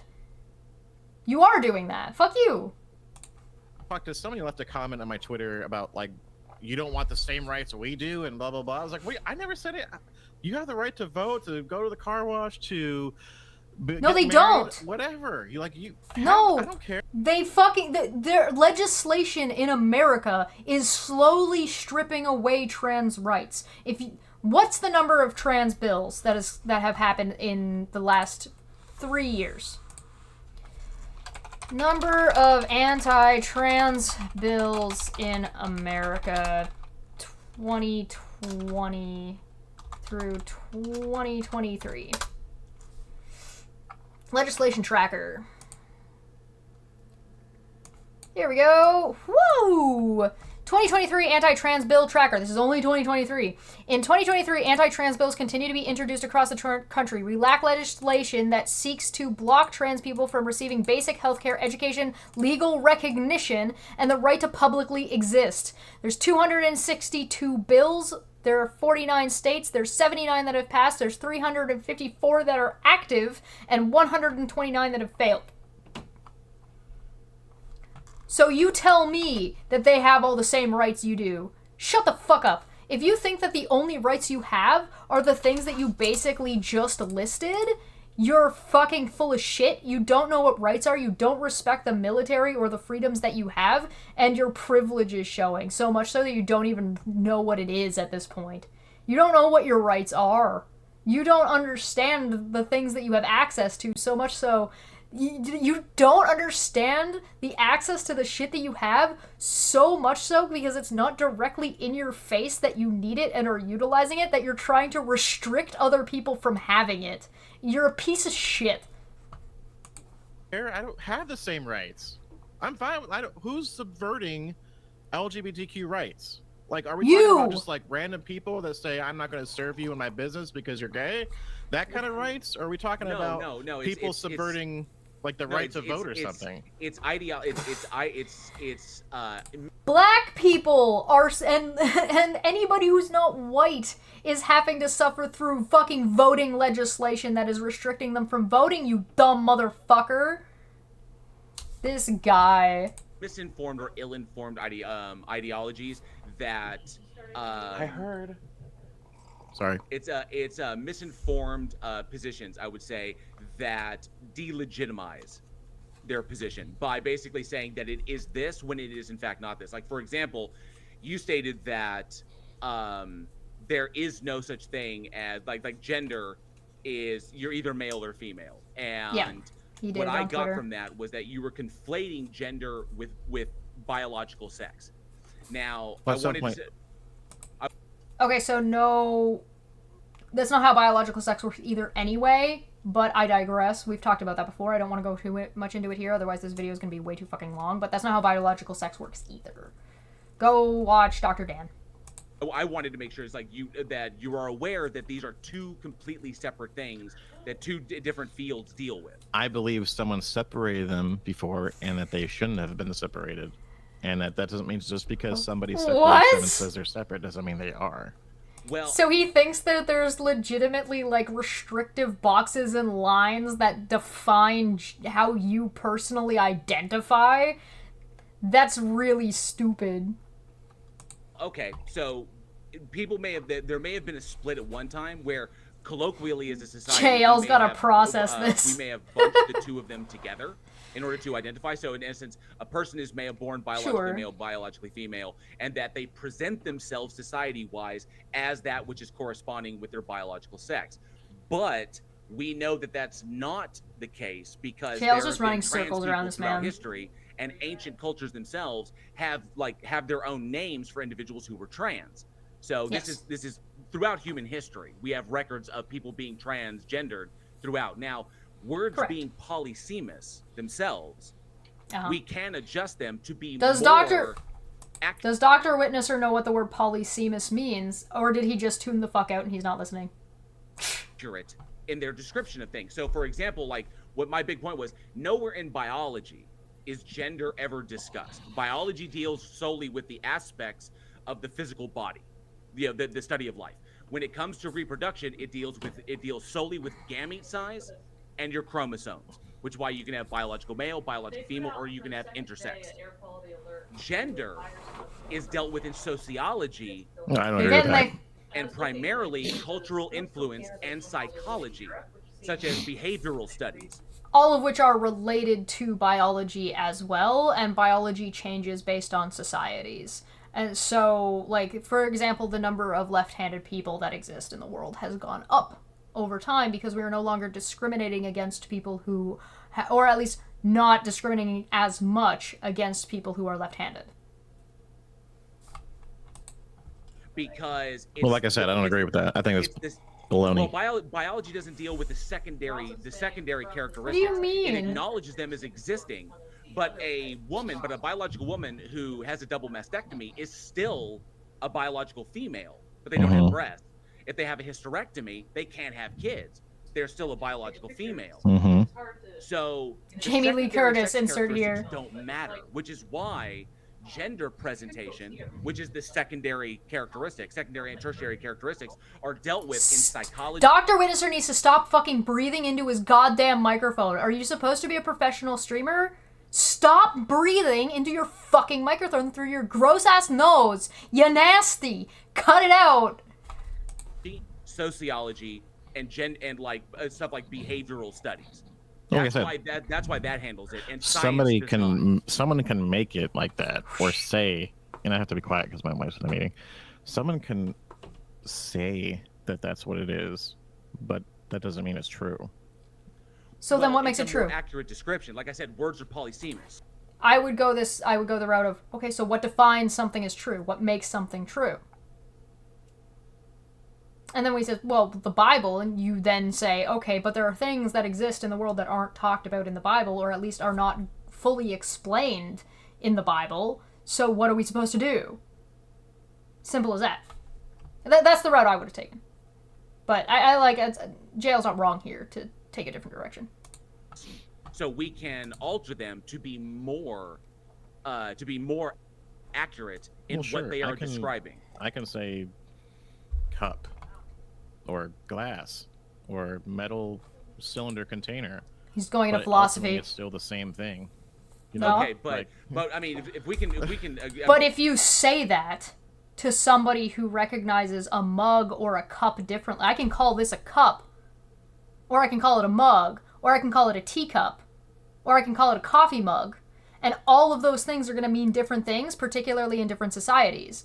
That doesn't change what it actually is, but it will change the way you communicate about those things. And that's what JL is getting on when he's talking about words being polysemous. He's saying that this word cup could mean this cup. It could be this cup. Are these the same thing? No. Do they serve the same function? Not necessarily. In fact, depending on how specific you want to get, absolutely not, because this cup could not handle the temperature that this mug can. So they don't even serve this, unless you make the purpose that they serve more broad, and you say, it holds liquid. But then, if that's the only definition, then this is also a cup. This is also a cup. This is also a cup. Anything that holds liquid would then be a cup. By only that definition. But this is all way too high. We are so far beyond Dr. Witnesser that I don't even know why we're talking to him anymore. Me and JL should just have a conversation about this. It'd be far more interesting. Yeah, my anus is a cup. Yeah, Mr. Sears is right. Does it hold water? It's a cup.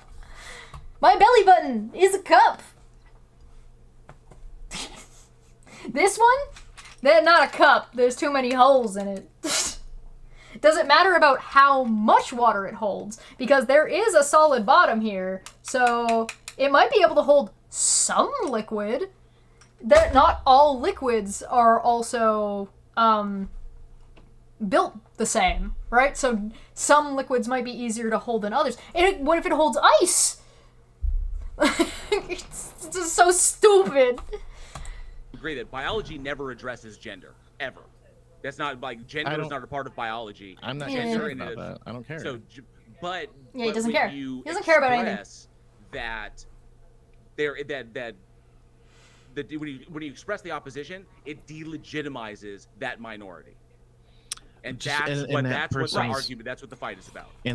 If he doesn't care about the topic, then he shouldn't be speaking on the topic and speaking as an authority or a preacher on the topic, because how can you possibly understand that this thing is a sin if you can't recognize it and you don't know what it is and you don't understand anything about it?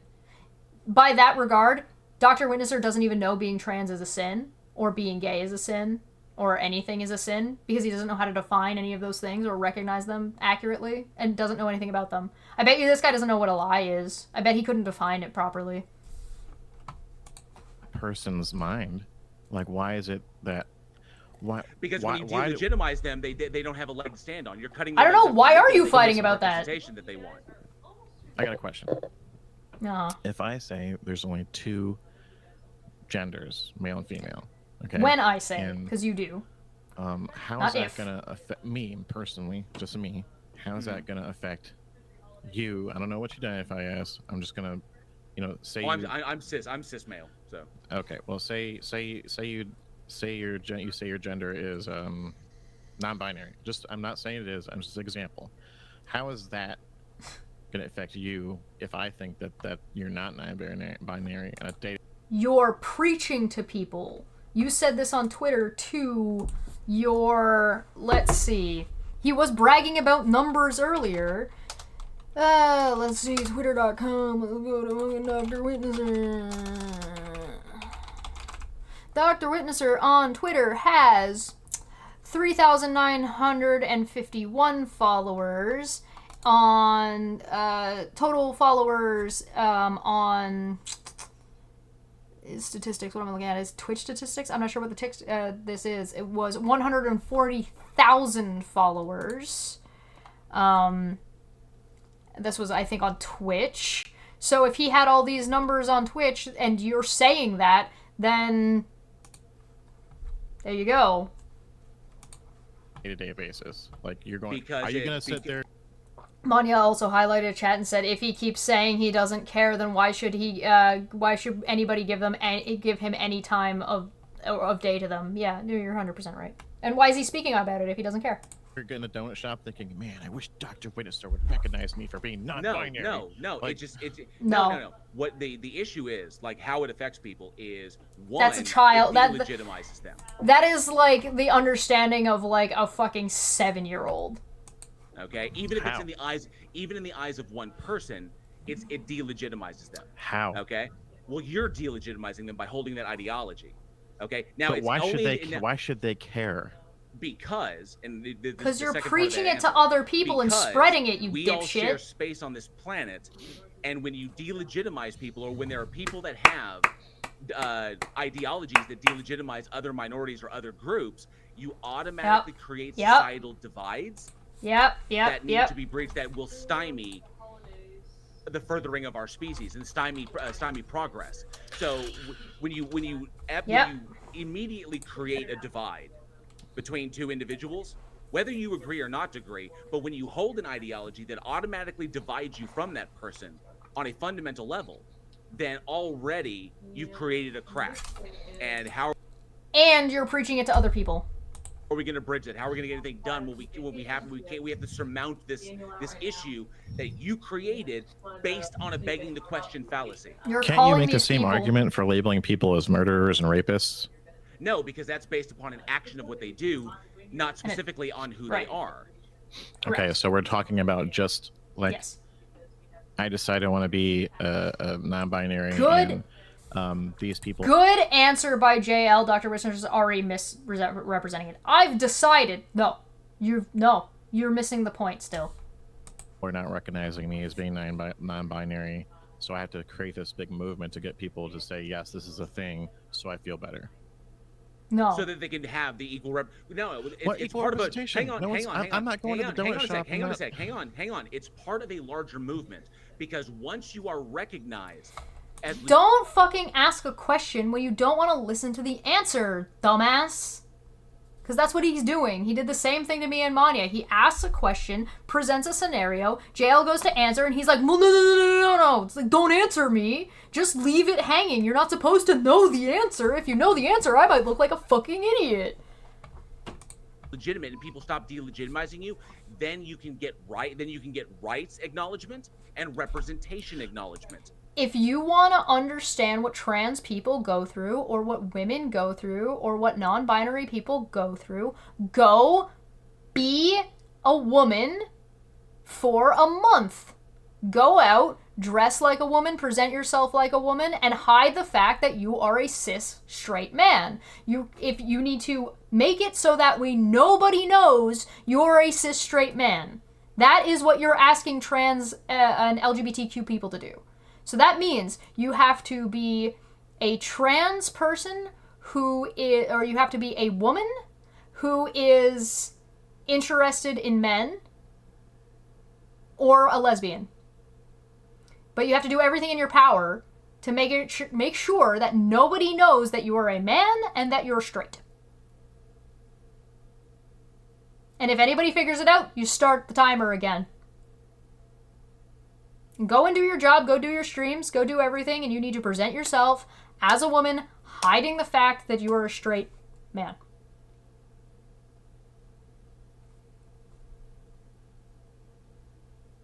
That's what you're asking other people to do. That's the real life situation that people live in currently. And then after you've done that, then you can tell me what you don't think the issues are for LGBTQ plus people. Shut the fuck up. But why should you care if someone doesn't think you're non-binary? Why should you let that affect your life? I think Dr. Witnesser is gay. And if I start going around saying that it's a sin for him to be gay, and that he shouldn't be allowed to exist, and he needs to stay in the closet where he fucking belongs, and he shouldn't be allowed to order a cake, and he shouldn't be allowed to do this and that and the other thing, suddenly that's going to start bothering you when it's way too many of the population that does this to you, and you start getting your rights removed because of it. Fucking moron. Your life in such a I manner. don't actually think he's gay. I don't care. Like people it delegitimize Christians, and me, I don't care. Well, Where? okay, well, there's a difference there. There's a difference there. think. You choose to be the denomination you are. That's true. That's a choice you made. They didn't Yeah. choose. Yes, they who chose to be who they- non-binary. You have They no chose to evidence. be- You have no What are you evidence talking for that. about? You have. He's right. JL's 100% right, and he should hammer on this as hard as possible. Because JL presented reasoning, logistics, science behind why, and I even presented now a theological reason why people could be LGBTQ+. That comports with Christian theology. Dr. Witnesser has not presented anything besides nuh-uh. So present something then. Get no him, evidence JL. for that. Get him. As a matter of fact, the evidence in biology. You're Yep. saying they indicates that didn't grow up to, they didn't choose to be no. non-binary or. That is this, who Loop they back are. around. That is who they are. Well, that's So where the difference the is. problem That's what is the disagreement is. the evidence in No shit. biology indicates You're not that listening. You're wrong. Right. I don't agree with that. Then But show we have why. evidence. We have demonstrable, testable evidence. I think the evidence is garbage, bro. What? Okay. Which so evidence do you going think is to garbage? evidence, now that we broached that, so you've also expressed Yeah. that. I just to make sure. I want to make sure I get this right. You're also a young Earth creationist. Yep. Of course. Of That's what the course. Bible teaches. All right. So if the Earth is 6,000 years old, Around there. why does the evidence indicate otherwise? It's false evidence. So are you familiar Satan with- planted the dinosaurs. Enlighten me. So novel testable predictions are one of the key aspects of scientific methodology, especially in methodological He's not naturalism, listening. which is what I am, as a methodological naturalist. Stop breathing in your So microphone. essentially, to break this down, a novel testable prediction is a prediction that yields new information regarding a system, and in turn validates the interpretation of the evidence that we have observed. So, for example, if A and B are true, then I will predict that C will come true. And then when C does come true and my prediction is accurate, then it If Dr. Witnesser can't follow JL, which he can't, you can see by his body language, he doesn't understand a single word JL is saying, and he's trying to comfort himself that he doesn't understand what things are out of control. This is some body language shit right here. He has no right preaching the Bible, because the Bible is just as complicated to understand, because you have to know the history, you have to know the context. You need to be able to interpret it, and you need to understand what those interpretations mean on an outside basis, as well as how it applies to theology and philosophy. And how to then interpret it into and extrapolate it from point A to point B to point C. Dr. Witnesser is not capable of doing that. He is a false prophet by all definitions. Described in the Bible. I think Dr. Witnesser works for Satan.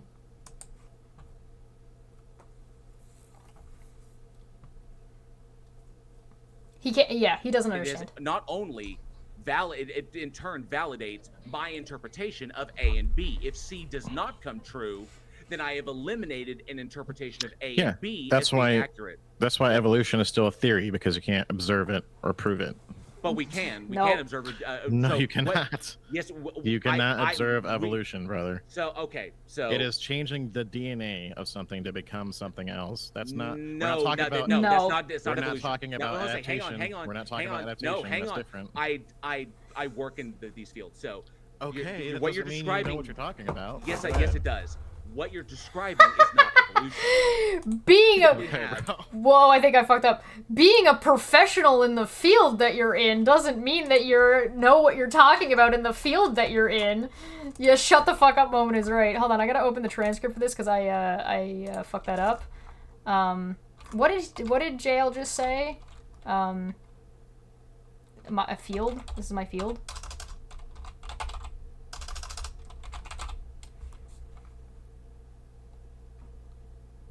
Biological sex are two separate things. Not talking. Okay, I work in this field. There we go. Yeah, I got it. I see. I'm listening. Talking about No, adaptation. hang on. We're not talking hang about on. adaptation. No, hang That's on. different. I work in these fields, so Okay, that what you're doesn't mean describing. you know what you're talking about. Yes, but go yes, ahead. it does. What you're describing is not evolution. What? Which Evolution one? doesn't happen to individuals. DNA changing? Hang on. Evolution doesn't happen to individuals. Evolution happens in populations. Right. So, for example, what you're looking at is this. What you're looking at is if you have a Stop breathing into your fucking microphone. You're disgusting and gross. Stop it. Stop it. Stop it. Don't do that thing. Cut it out. Stop it. You can speak quietly and keep your mic not in your fucking nose. This is my best analogy. If you have a population of dragonflies, okay, and you have 4 million dragonflies, and so 4 million dragonflies going around, that's your population group. Then all of a sudden an event takes place that splits the population into two groups. You have group A and you have group B, both composed of 2 million dragonflies. But the event is what we call an evolutionary pressure. It's something that has changed something in which two groups, in which the groups now must change in order to continue survival. Adapt. So say adaptation. Well, adaptation is. You make a very good point, Hawkskull. DNA changes in individuals all the time. That's what cancer is. Well, I mean, since Dr. Whitner knows apparently why kids get cancer, he should have that information. You couldn't tell me that he would make declarative claims about why kids get cancer or why kids don't get cancer, according to the Bible, without knowing anything about fucking cancer and biology, would you? Ah. It's not part of evolution. Hang on, someone made it part of evolution. No, it's not. You are literally not talking about that correctly. Okay, go ahead. The ability for an animal or an organism to adapt is a trait they have evolved. No, it's in their genes. It's not evolution. No, because it's some built animals, into their DNA. No, yes, sir. It is. Yes, it no, is. sir. Because some organisms are specialized and they have very limited ability to adapt. Some species are not specialized and they're very highly adaptable, like human beings. Okay, but you have specialized You're talking about. A really good example of this is certain plants. Some plants are far more hardy in certain areas than others, and some are very, very fragile and require certain temperatures and scenarios. Plants are a good way to look at this. Some insects as well. Sometimes a type of insect will be considered very adaptable, and then it turns out that it's actually just two different types of the same insects. Insects are weird. But I'm not going to talk too much about this. Go talk to Dapper about this. Maybe Dapper should take a turn with Dr. Witnesser. This guy's just going to get, tossed around like the new... is the new bicycle. Guys, we got a new chew toy. Guys, pass him around like the town bike. Adaptation, not evolution. No, I'm not. So... Okay. Well, we're not going to agree with this at all, bro. If you can't agree, but okay, well, here's the problem. Let me just drop. It's my adaptation, bro. Dr. Witnesser is just making declarative statements, and this is part of the problem when it comes to this kind of conversation. Dr. Witnesser is not demonstrating anything. He's saying it's adaptation. No, it's not evolution. Somebody just made those the same thing. But he's not saying why or how or whatever, in what way did and who did that and for what, what motivations, what are you talking about? And so because he's just saying, nuh-uh, it's not, it's this, his opinion and statements on the matter can just be completely ignored. Because there's no value to them. They're just general declarative statements about shit he doesn't understand. About an elephant growing fur. Hang on 1 second. That's adaptation. Hang on. Novel testable predictions confirm. Elephants have hair, dumbass. That hair getting more or less thick is not that big of a change. Our interpretations of the evidence. All right, that's how we do that. All of the major advancements that human beings have made in the past 200 years regarding agriculture, medicine, and animal husbandry, three of the biggest things that humans do, they were all based upon our understanding of evolution. In other words, if the way we understand evolution is true, This is so incredibly correct and such a good example, and I really hope JL goes into like using sheep as an example, especially since it like purports and relates to the Bible and what the activities were at the time period of the Bible being written. Then we will expect to see this. We do this. This comes true. Our interpretation is validated. Right. So when did evolution become something that happens over billions of years to something that happens over just a few hundred years? Okay, What? so the evidence indicates that. Is he talking about And speciation? so it's a number of things. So Again, you have. Oh, hang on. You have evolution, a number of. I'm trying to adaptation. answer your question. I'm answering your question. Okay. Evolution occurs over large periods of time, large time scales. When you talk about microevolution and macroevolution, the idea that microevolution They're the is same thing. is okay. So So make up more essentially, terms. hang on, microevolution. More words I don't understand. Isn't that funny? What does polysemous mean? He's so deep. He's so deep in a hole that he doesn't understand. It's amazing. Is ostensibly an organism's ability to adapt, but also describes evolution that occurs in a short window, in a short time period. So Adaptation, like maybe, then. It's not like evolution. maybe what? No, it is evolution. No, it's not. Yes, it is. You No, are it's not. You are not working with because it happens in a population, not in an organism. A single organism. Did it like billions of years ago? Did like a turtle evolve into a whale, or a whale evolve into a turtle? Is that evolution? Like the No, way they describe. those are two different. No, those are two different lines. So, but that's what they're talking about. They're saying No, they're not. Way back then, Nobody's talking about that. Bacteria over Single-celled billions of organisms. years. No, over billions not a of years. bacteria. He's just got he doesn't understand what he's talking about. He's just talking about something that's not evolution. Surprise, surprise. A young Earth creation doesn't understand evolution and thinks it's something it's absolutely not. Single-celled Whatever. organisms. Formed into something else that formed into something else that grew legs eventually, then that eventually grew 4 legs. That's the evolution they're talking about. Yes, and that happens in populations, in massive populations. And that changes of animals. DNA because a whale. It doesn't change DNA. It doesn't change DNA. There are changes in the DNA in which specific alleles are repeated or not repeated. So as the So what he's saying is that the DNA doesn't change, but there are changes within the DNA area. Like I shouldn't say area. There are things within the DNA that do change, but the DNA itself remains the same. the alleles change over time, that's when you get your morphological changes. So what was a humpback whale prior to it being a humpback whale? What did it evolve from? Okay, so sitting down with an evolutionary biologist would answer this question better, but there is a lineage that goes back to, I don't have the species names memorized. But... Okay, so does that humpback whale DNA, like if you were to take it today, examine its DNA, and then go back up 6 billion years ago and find whatever that came from and examine the DNA, would it be the same? No, because 6 billion years ago, okay. 6 billion years ago, so it changes the DNA. Hang on. You got to let me finish, man. Okay. 6 billion years ago, there was no Earth. Oh. He's so indignant. He's like, well, what would the DNA look like in 6 billion years ago? It wouldn't look like anything. It wouldn't fucking exist, you idiot. What a good answer. JL, that was such a good lead up and answer. Good job. Well done. I like that. That one, that has a little cherry. I like. I feel like I was eating a brownie and I found a gummy worm. Like, perfect. Okay, life only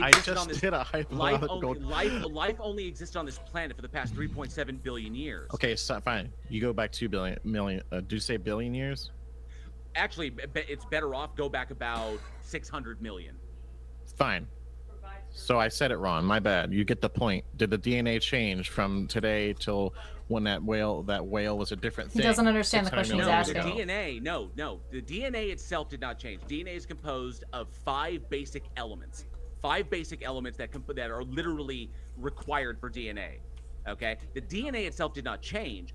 The presentation of the DNA changed, And that's because the alleles Stop breathing in your microphone. Get selected for due to evolutionary pressures, and then you get different morphologies that eventually result in a different organism. So you could take the Having this lady on a fucking call in the background is fucking god awful and really disrespectful to JL, and I just want to point that out because it's starting to get really annoying.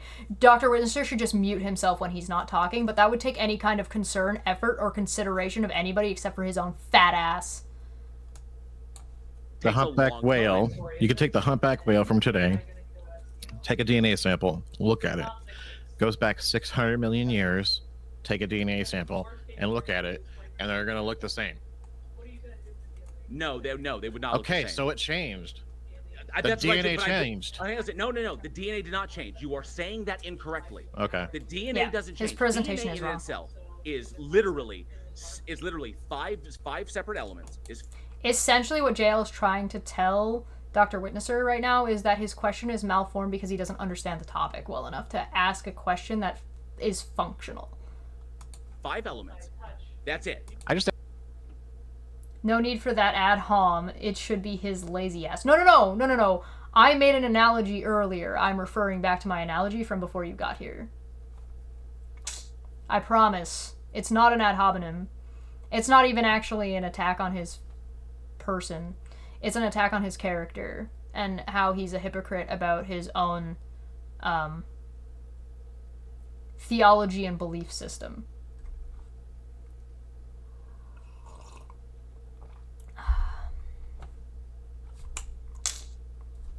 No, it's not yours. No. It's a totally fine thing to have called me out on it if that's what I was doing. I would have called me out on it too. You're good. Just asked you if it would look the same. You said no. No. That's morphology. Right. That's a different field. Yep. It's talking about different shit. But he's too stupid to understand that. Or indignant, I guess. Arrogant. Take your pick. Obnoxious? That's a good word too. Condescending? So that's where the morphology changes. I inferred Monty said, I inferred about someone's morals today based on their opinion of Andrew Tate, and they said it was an ad hominem attack. I was like, bruh. Yeah? DNA, the morphology of the DNA, the presentation of the DNA change, but the DNA in itself does not. Well, but what alleles are coded for do change, but the DNA itself he doesn't know what an allele is. You're talking about like a finch growing a bigger beak because the weather changed or it has to adapt. That's adaptation, not evolution. No, that's also evolution. No, it's not. Yes, it is. Yes, it is. Are you familiar with what island biogeography? Are you familiar with what island biogeography is? Probably 50 years ago, it wasn't evolution. Dr. Witnesser, are you familiar with what? Are you familiar? Oh my God, science changes over time. What was it? Hold on. 50 years ago. 50 years ago. I'm sorry. I'm gonna pull up a calculator real quick. 50 years ago. 2023 minus 50. That was 1973!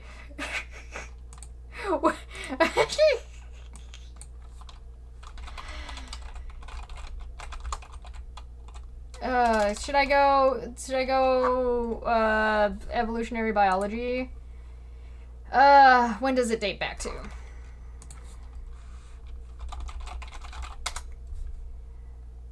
Uh, 1930s and 40s. The idea of evolution by natural selection was proposed by Darwin in 1859, but evolutionary biology, as an academic discipline in its own right, emerged during the period of modern synthesis in the 1930s and 1940s.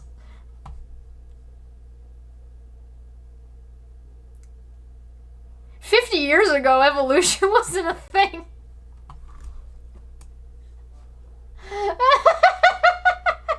50 years ago being 1973. So again, even if we're being generous to him and say the 1940s, and even if we say 1949, he's still off by a magnitude of what, 2 years? Or 20 years? 20 to 30 years off? Good job. Good job. Actually, JL's on point here. Familiar with what island biogeography is? No, I'm not. No, he's not. Okay, Oh, wait, island. yes, I am. Yes, I am. I think. Okay, I think I so know what you're talking about. Okay, so island biogeography, vestigiality, homology, morphology, phylogenetics. These are all the fields that work into this, and they are all so. And you can Where's also this say conversation going, by the way? Like, what's the point of all this? What's the main okay, point? so To the idea of educate this you. is evidence. You're all right? welcome. When we talk about evidence, and so evidence, strong evidence, is that which we can utilize to make novel, testable predictions. These predictions come the true. novel testable predictions, yeah. So these predictions come true, therefore validating the interpretation of the evidence. So the evidence from things like God damn it.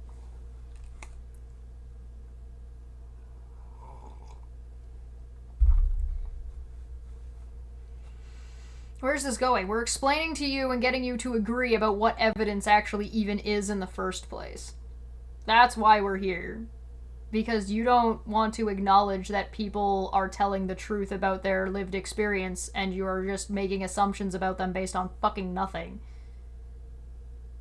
Even their testimony is worth more than your shit-ass opinion about your mind-reading capabilities.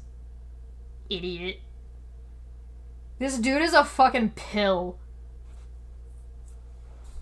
radiometric dating, like uranium lead dating through zircon crystals, tells us exactly the age of the Earth, and it is sounds so sci-fi. Zircon crystals confirmed from zircon crystals taken from the moon during the Apollo missions. So we have independent confirmation. We have novel testable predictions that come true that indicate the age of the Earth. So, and it's all part of geochronology and law of superposition. All of that goes into it. But when it comes down to it, the evidence indicates otherwise. Okay, so you're saying that basically the evidence shows that the Earth is that old and it's not 6,000 years old, and I'm wrong because of this evidence, right? That's, long story short, that's what you're saying. Yeah, and we have novel testable predictions to back it up. No, the evidence is wrong, obviously. Okay. We have novel testable predictions to back it up. I don't care what you think you have that backs it up. It's wrong, all right? And also, when did it then show no, you don't say and also. You say and here's why. The evidence is wrong, or the interpretation of the evidence is wrong, or the way the evidence was gathered is wrong, and here's why it's wrong. You don't just get to say, you're wrong, that's full of shit. Oh, and by the way. Look at JL's face, he knows. Which is the definition of adaptation, okay, is He Googled it, guys. I lost it. What the heck? Yeah, modification of an organism or its parts that make it more fit for existence.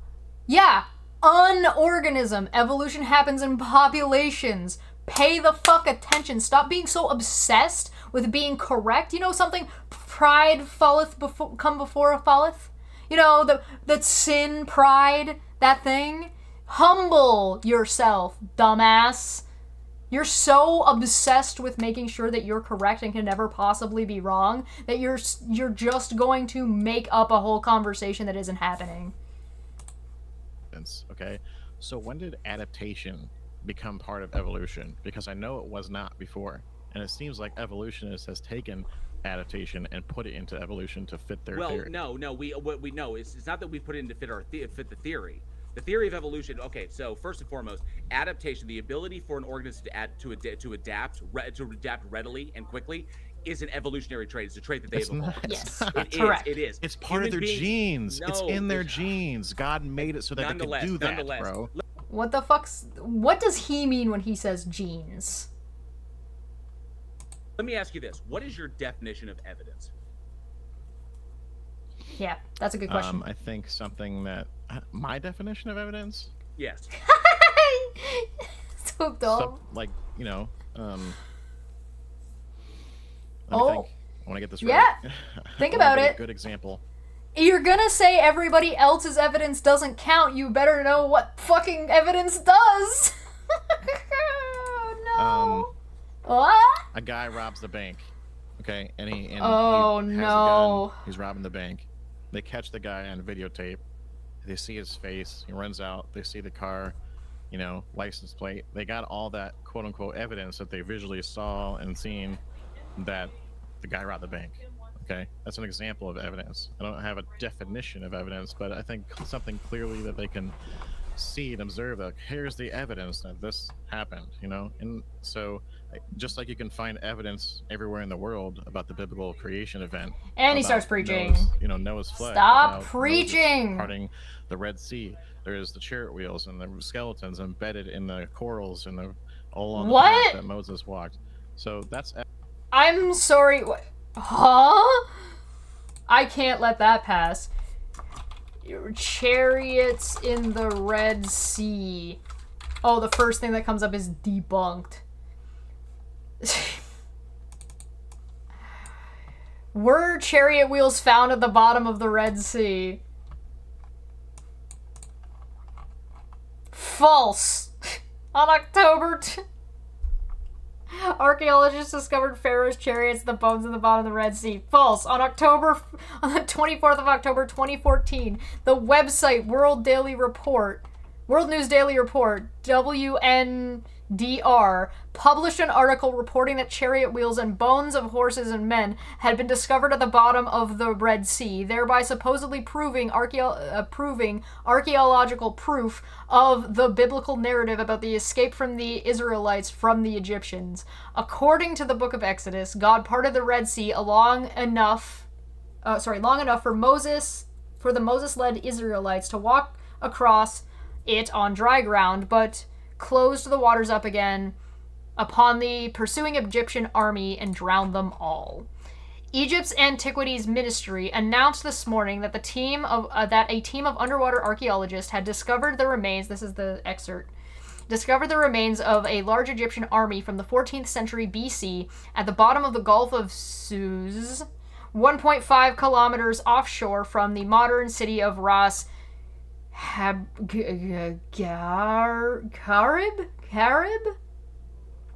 The team was searching... I don't mean to be dismissive. I mean, I don't know.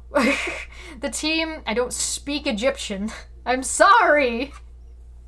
That would be a fun language to try and learn. I would fail so badly. I barely speak any French, and I'm Canadian. The team was searching for the remains of ancient ships and artifacts related to the Stone Age and Bronze Age trade in the Red Sea area, where they stumbled upon a gigantic mass of human bones darkened by age. The scientists, led by Professor Abdel Mohamed Gadar, and associated with Cairo University Faculty of Archaeology, have already recovered a total of more than 400 different skeletons, as well as hundreds of weapons and pieces of armor, also the remains of 2 war chariots scattered over an area of approximately 200 square meters. They estimated more than 5,000 other bodies could be dispersed over a wider area, suggesting that an army of large size who have perished on this site. However, if one is looking for news of the important scientific or historical discovery, World News Daily Report, it is not the place to look. WNDR is a fake news site whose disclaimer notes that the site's articles are satirical in nature.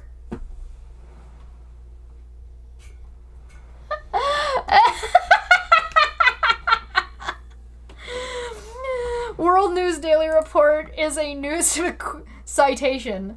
World News Daily Report is a news and political satire web publication which may or may not use real names, often in a semi-real or mostly fictitious ways. All news articles contained within worldnewsdailyreport.com are fiction and presumably fake news. Any resemblance to the truth is purely coincidental, except for all references to political and or celebrities, in which case they are based on real people, but still based almost entirely in fiction. Despite WNDR's framing of the alleged discovery as recent and newly announced, reports of divers finding chariot wheels and the like under the Red Sea are a hoax that has been promulgated for many years now. WNDR articles use language such as "this morning," and it claims that the team of underwater archaeologists in Egypt responsible for the discovery were planning to recover more artifacts from the site, reinvigorated interest in the long discredited rumor, but those details were not only fabricated, they had simply been recycled from past claims and infused with more recent dates. In October 2015, the equally dubious website Disclose.tv once again jump-started the phony rumors by publishing the 3-year-old fake WNDR article.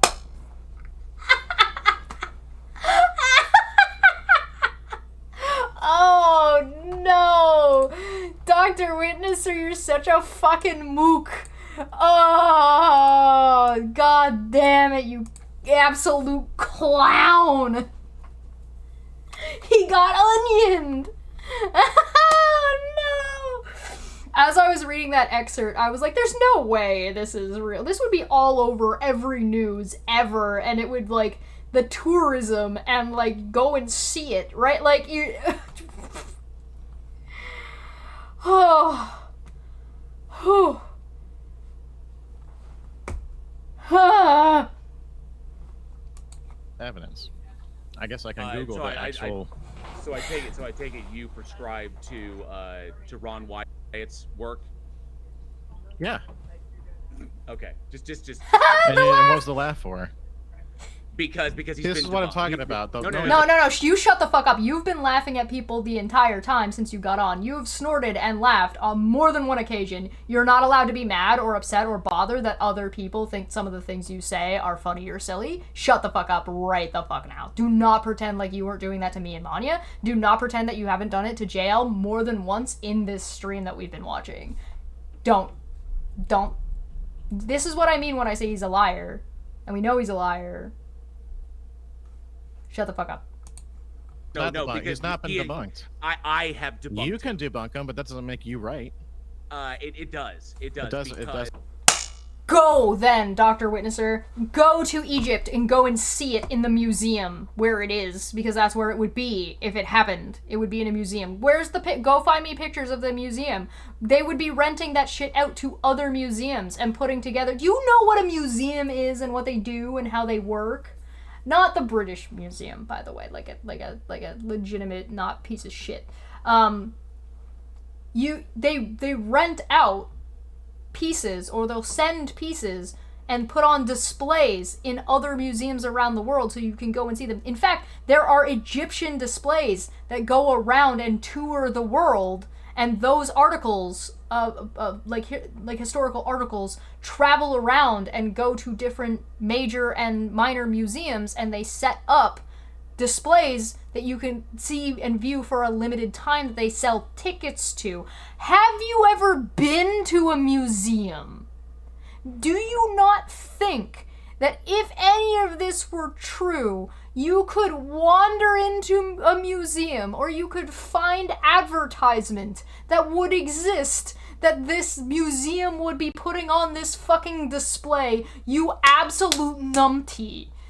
My god, the fucking absurd, condescending, recluse, fucking, this guy, does this man leave his house?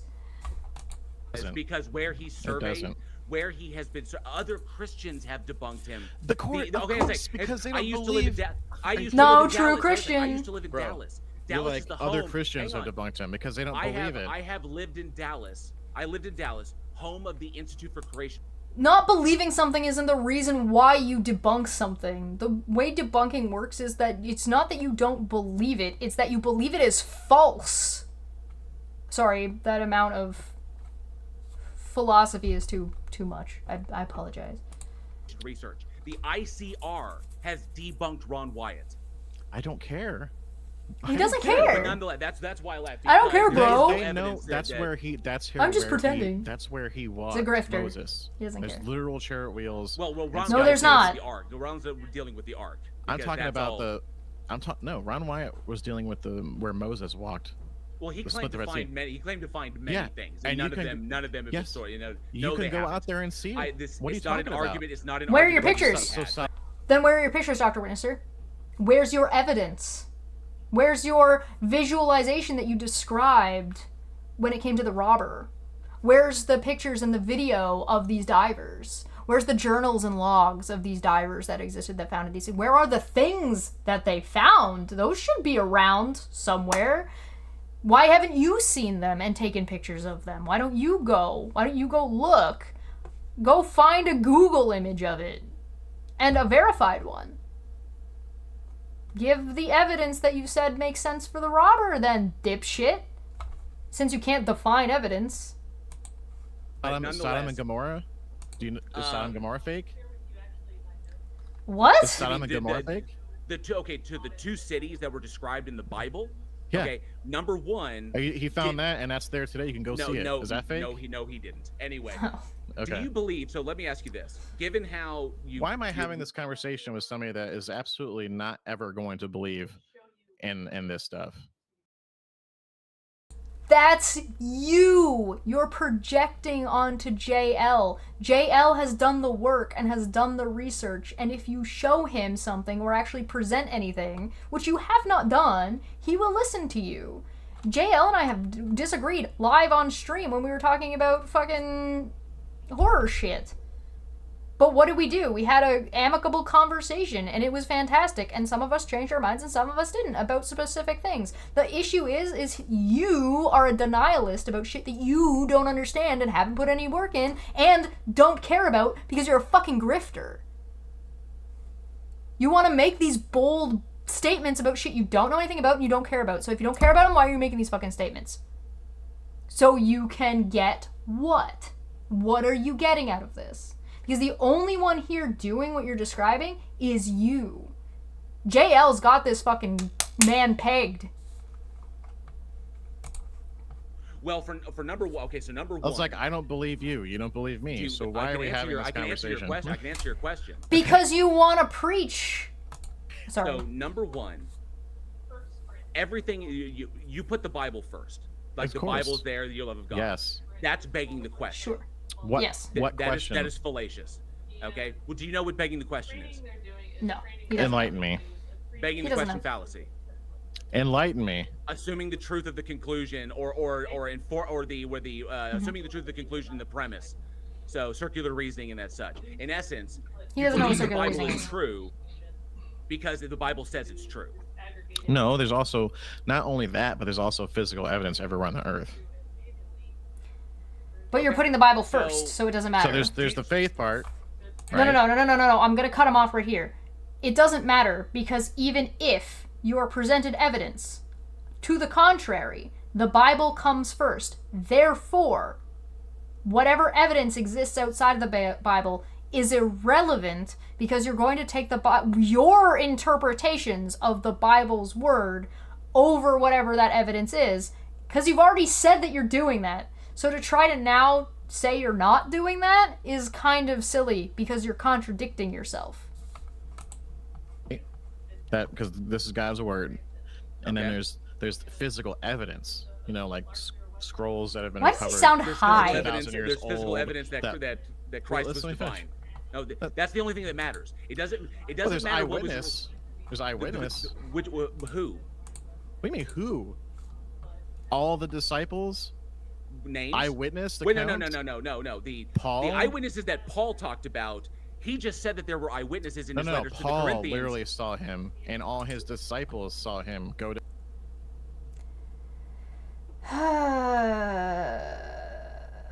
I need to pee. Ascend into heaven.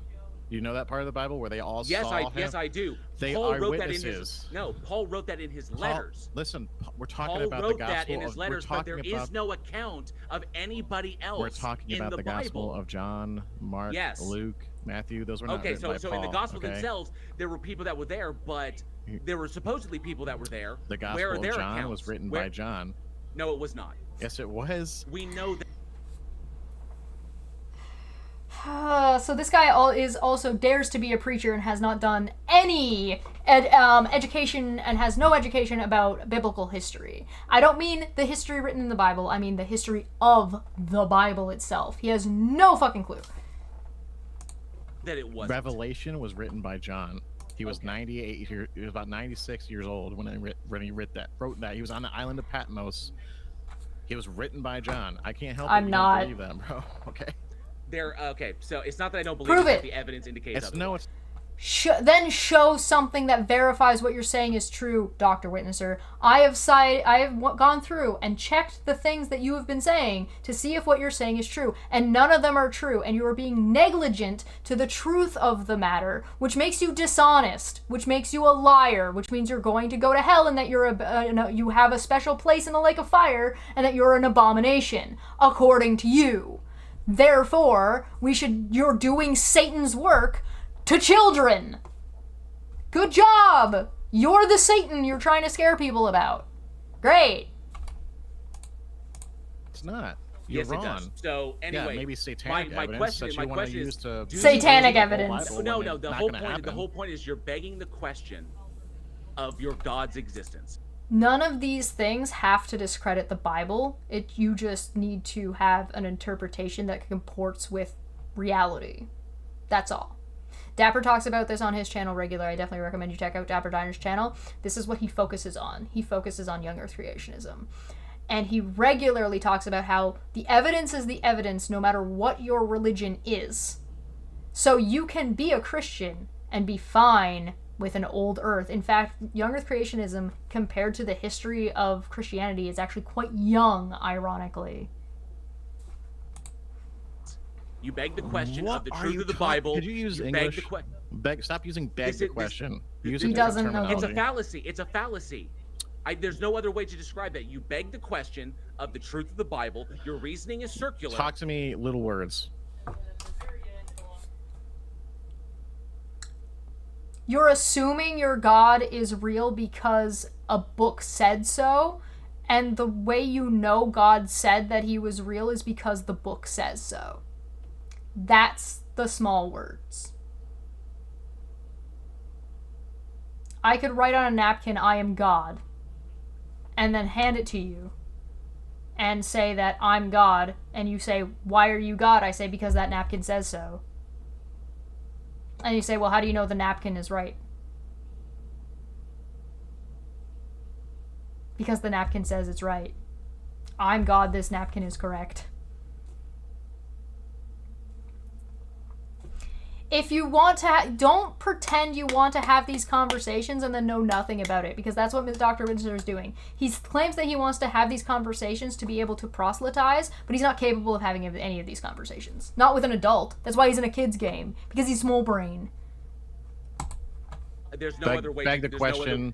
Yes, there is. You're the first person. No, there isn't. You're the first person I've ever talked to that used that terminology. That's why. Then you don't fucking talk to very many people. It's all over the place, and you certainly don't have these kinds of or conversations that have any kind of like validity to them if you're not talking about some kind of like argumentation. Welcome to philosophy. This is philosophy. You might want to call it jargon, and that's okay, but you need to understand the concept, and you need to be able to pick up these kinds of things relatively quickly if you're going to enter into these kinds of conversations. You chose to be here. You chose to enter a debate-style discussion. But he's right. You're begging the question. Saying you don't know what it is and asking him to explain it to you again, because you weren't listening the first time, would be the thing that would not make you look like an asshole, but that would involve being humble, which would be a godly trait, which we know you don't have any of those.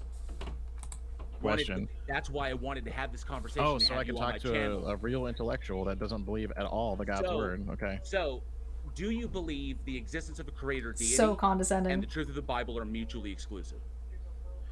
Hold on a second. Is he looking up begging the question? Raise a question or point that has not been dealt with. Correct. Invite an obvious question. Well, what point what point has not been dealt with? God's existence.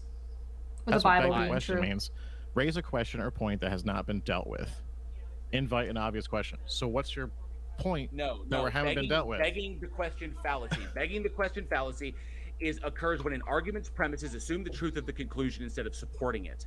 You Right. assume the truth of the Bible because the Bible says it's true.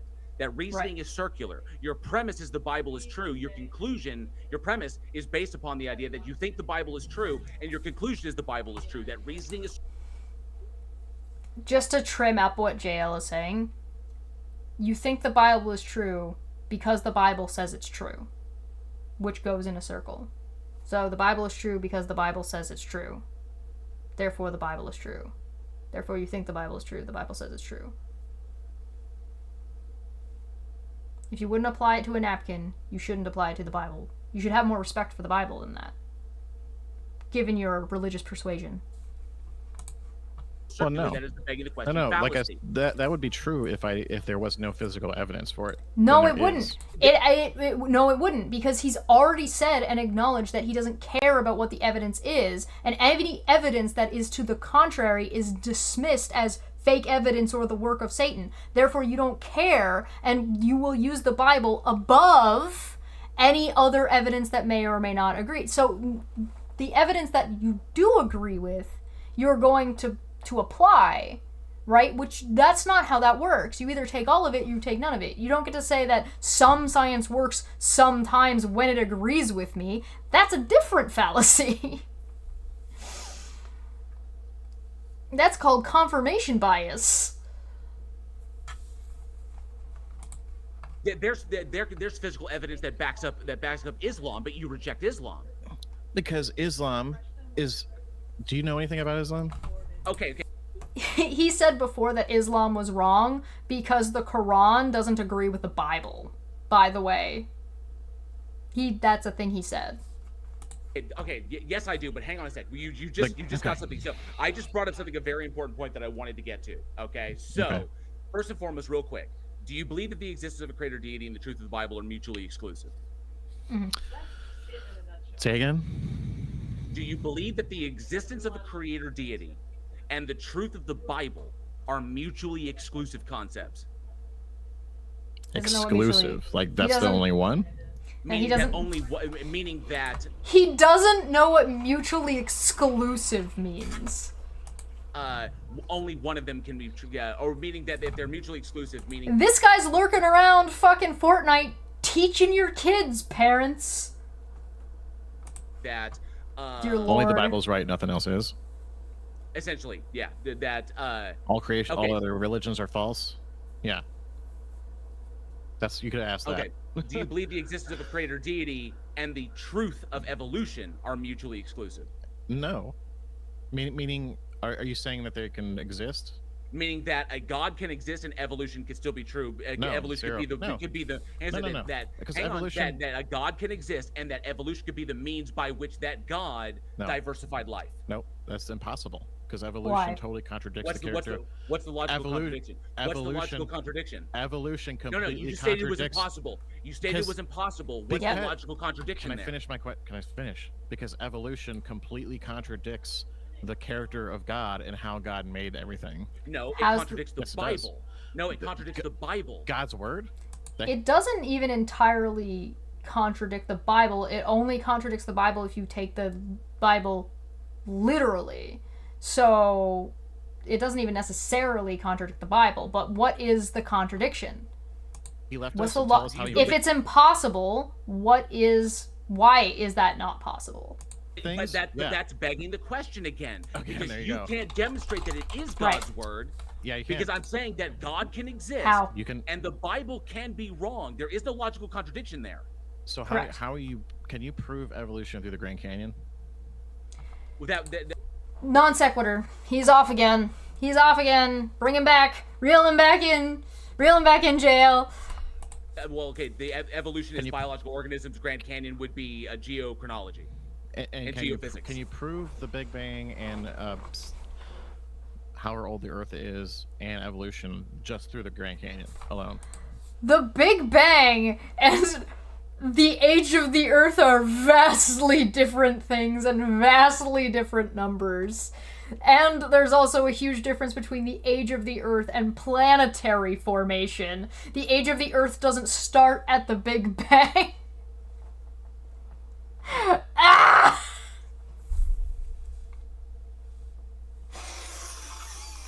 At this point, I really wish JL would ask him if he knows who Kent Hovind is. I should tweet at him. I should just be like, "Hey, Dr. Witnesser, do you know? Are you familiar with Kent Hovind? Question mark. Oh no. Because you know there's it's two different fields of science. There's fossils all the way through the Grand Canyon. Hang on. It is many different fields of science. Big Bang and planetary. So Big Bang, the universals. You've got the planetary formation and formation of stars. You've also got geology, archaeology. You've also got you'd have to have a solid understanding of just physics in general.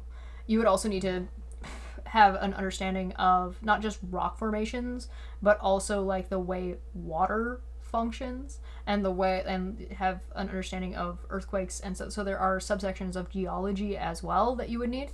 But the Big Bang model is cosmology. Yes, that's a good way to put it. Is geophysics, fluid dynamics, and geochronology. Evolution goes with fluid dynamics. The fossil record is the laws. No, it doesn't. No. Evolution deals with biological organisms and populations changing over time. I know. If you know that, then why did you say something so stupid that evolution does this? It doesn't. The closest thing you have to evolution doing that is when if evolution acknowledges that there was a change in the local biosphere. So, like, if a flood happened in an area, like a flash flood, or a flood happened and suddenly there was, like, a big buildup of, like, a lake that wasn't there before, that would inherently change the local wildlife scenario and then start picking for different things. Yeah, this goes on for another hour and 22 minutes. Yeah. But my point is that on this one, I know it's two separate things, bro. Okay, but I'm saying is that the Grand Canyon, right? It's three separate things. Occurred billions of years ago, a long time ago, and then all the way through the Grand Canyon, all the different layers. There's all kinds of fossils. Okay, loads of different fossils. Actually, the smallest fossils are at the top. We call them strata. So I'm saying you can. It's not smaller at the top, dumbass. Observe technically evolution through all that, because evolution is a process of billions of years, right? And so is that whole formation, according to ongoing. The people who say. I think it's kind of a misnomer. Sorry, I don't mean to pick on Dr. Witnesser here. I just mean to say that I don't even think you should say evolution is a process that takes billions of years. What it is a ongoing process that started X years ago. It's an ongoing process. It didn't stop. It's still happening. It's just a thing that's going on, and there are changes that you can see that are more drastic over longer periods of time. So, like, the longer amount of time that goes by, the more drastic that change will appear to be. Or not be, in some cases. Some things are just, this is fine. There's no reason for me to change what I'm doing. If it ain't broke, I ain't fixing it. The Earth is billions of years old or whatever. So my point is you can actually prove creationism, the biblical account and the flood, and why the Grand Canyon is the way it is through science, through people who there's. So then some science applies for you and some science doesn't. That's confirmation bias. It's just all you've done is move to another fallacy. This is exactly what I was saying before. I knew this was going to go this way. Right science and there's wrong science. The heat problem. There's right science and there's wrong science, and the right science is the science that believes with the Bible, and anything that doesn't believe with the Bible is wrong. Therefore, I am begging the question fallacy, because you're going to put the Bible over everything else, and he still hasn't figured it out. Primarily, number one, the heat problem is what defeats the flood possibly occurring. No, this has been explained. There's no problem that defeats the flood actually occurring, It's literally bro. Physics. Dude, you can tell he's getting more and more frustrated because he's calling him bro and dude now more often. He's like being dismiss. He's calling him that to be dismissive. He's being condescending and rude.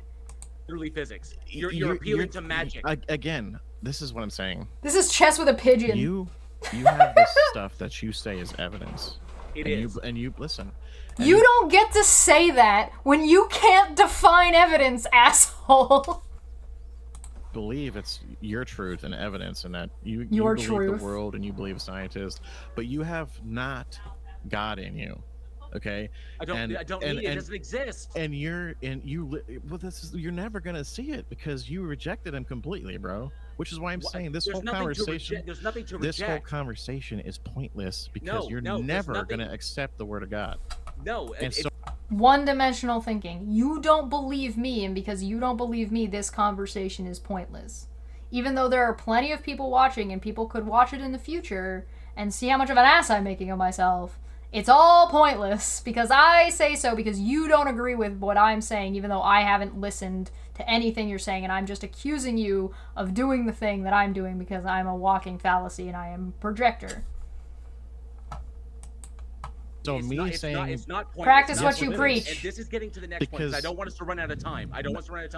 But it goes to but all of the you're never going to believe the stuff that I point out. All the previous questions. You haven't pointed out anything. All you've done is contradict. You haven't actually made any points. You haven't brought any, you keep saying there's evidence and you haven't brought any evidence forward. You haven't brought anything to the table. Did you not need to prepare for this discussion either? Are going towards your epistemology. Okay? No, he doesn't know what that word is. Believe, bro. So why are we arguing about it? All of the previous questions were leading up to my inquiry. What it all comes down to is your epistemology. Okay? So there is an obvious break in your epistemology. What is epistemology? Okay, epistemology is how we know things. Why the fuck do you think you have any business teaching, preaching to anybody, Dr. Witnesser? You don't know about any of these things. We listened to a clip about you talking to kids about what is and is not true in the world. You don't have any idea. You don't even know how to define what is or is not true. You don't know how to define what does or does not count as evidence. The only thing that you can use to count as what is evidence is the Bible, which is begging the question fallacy, because JL's 100% right, and your lack of understanding of what that is isn't JL's problem. However, it is everybody else's problem because you're making it everybody else's problem. And you're gonna ruin games for everybody. You're ruining some poor fucking people's lives by doing this. Dear God. Is how we know things to be true. So, for example, Alright, we're going into epistemology, and so JL's jumping to another topic, so I think we have been live for almost 3 hours and 15 minutes.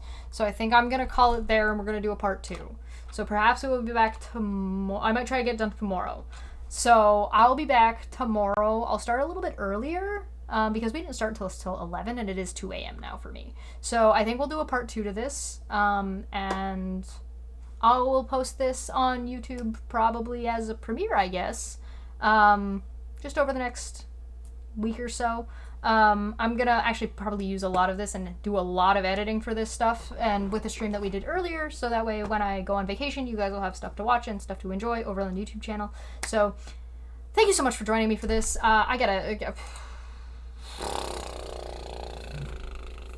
I think JL is doing a fantastic job. There's a couple things that I would pick on that he's choosing not to, but I don't think that's like a mistake. I don't think there's any errors going on here from my understanding. I think his handling of this is fantastic. There's like 1 or 2 things that I would like add in some additional statistics for, or maybe he put them in, or maybe he could put them in the description to say like, here's the percentage of preteens that play Fortnite, just for context, for audience sake.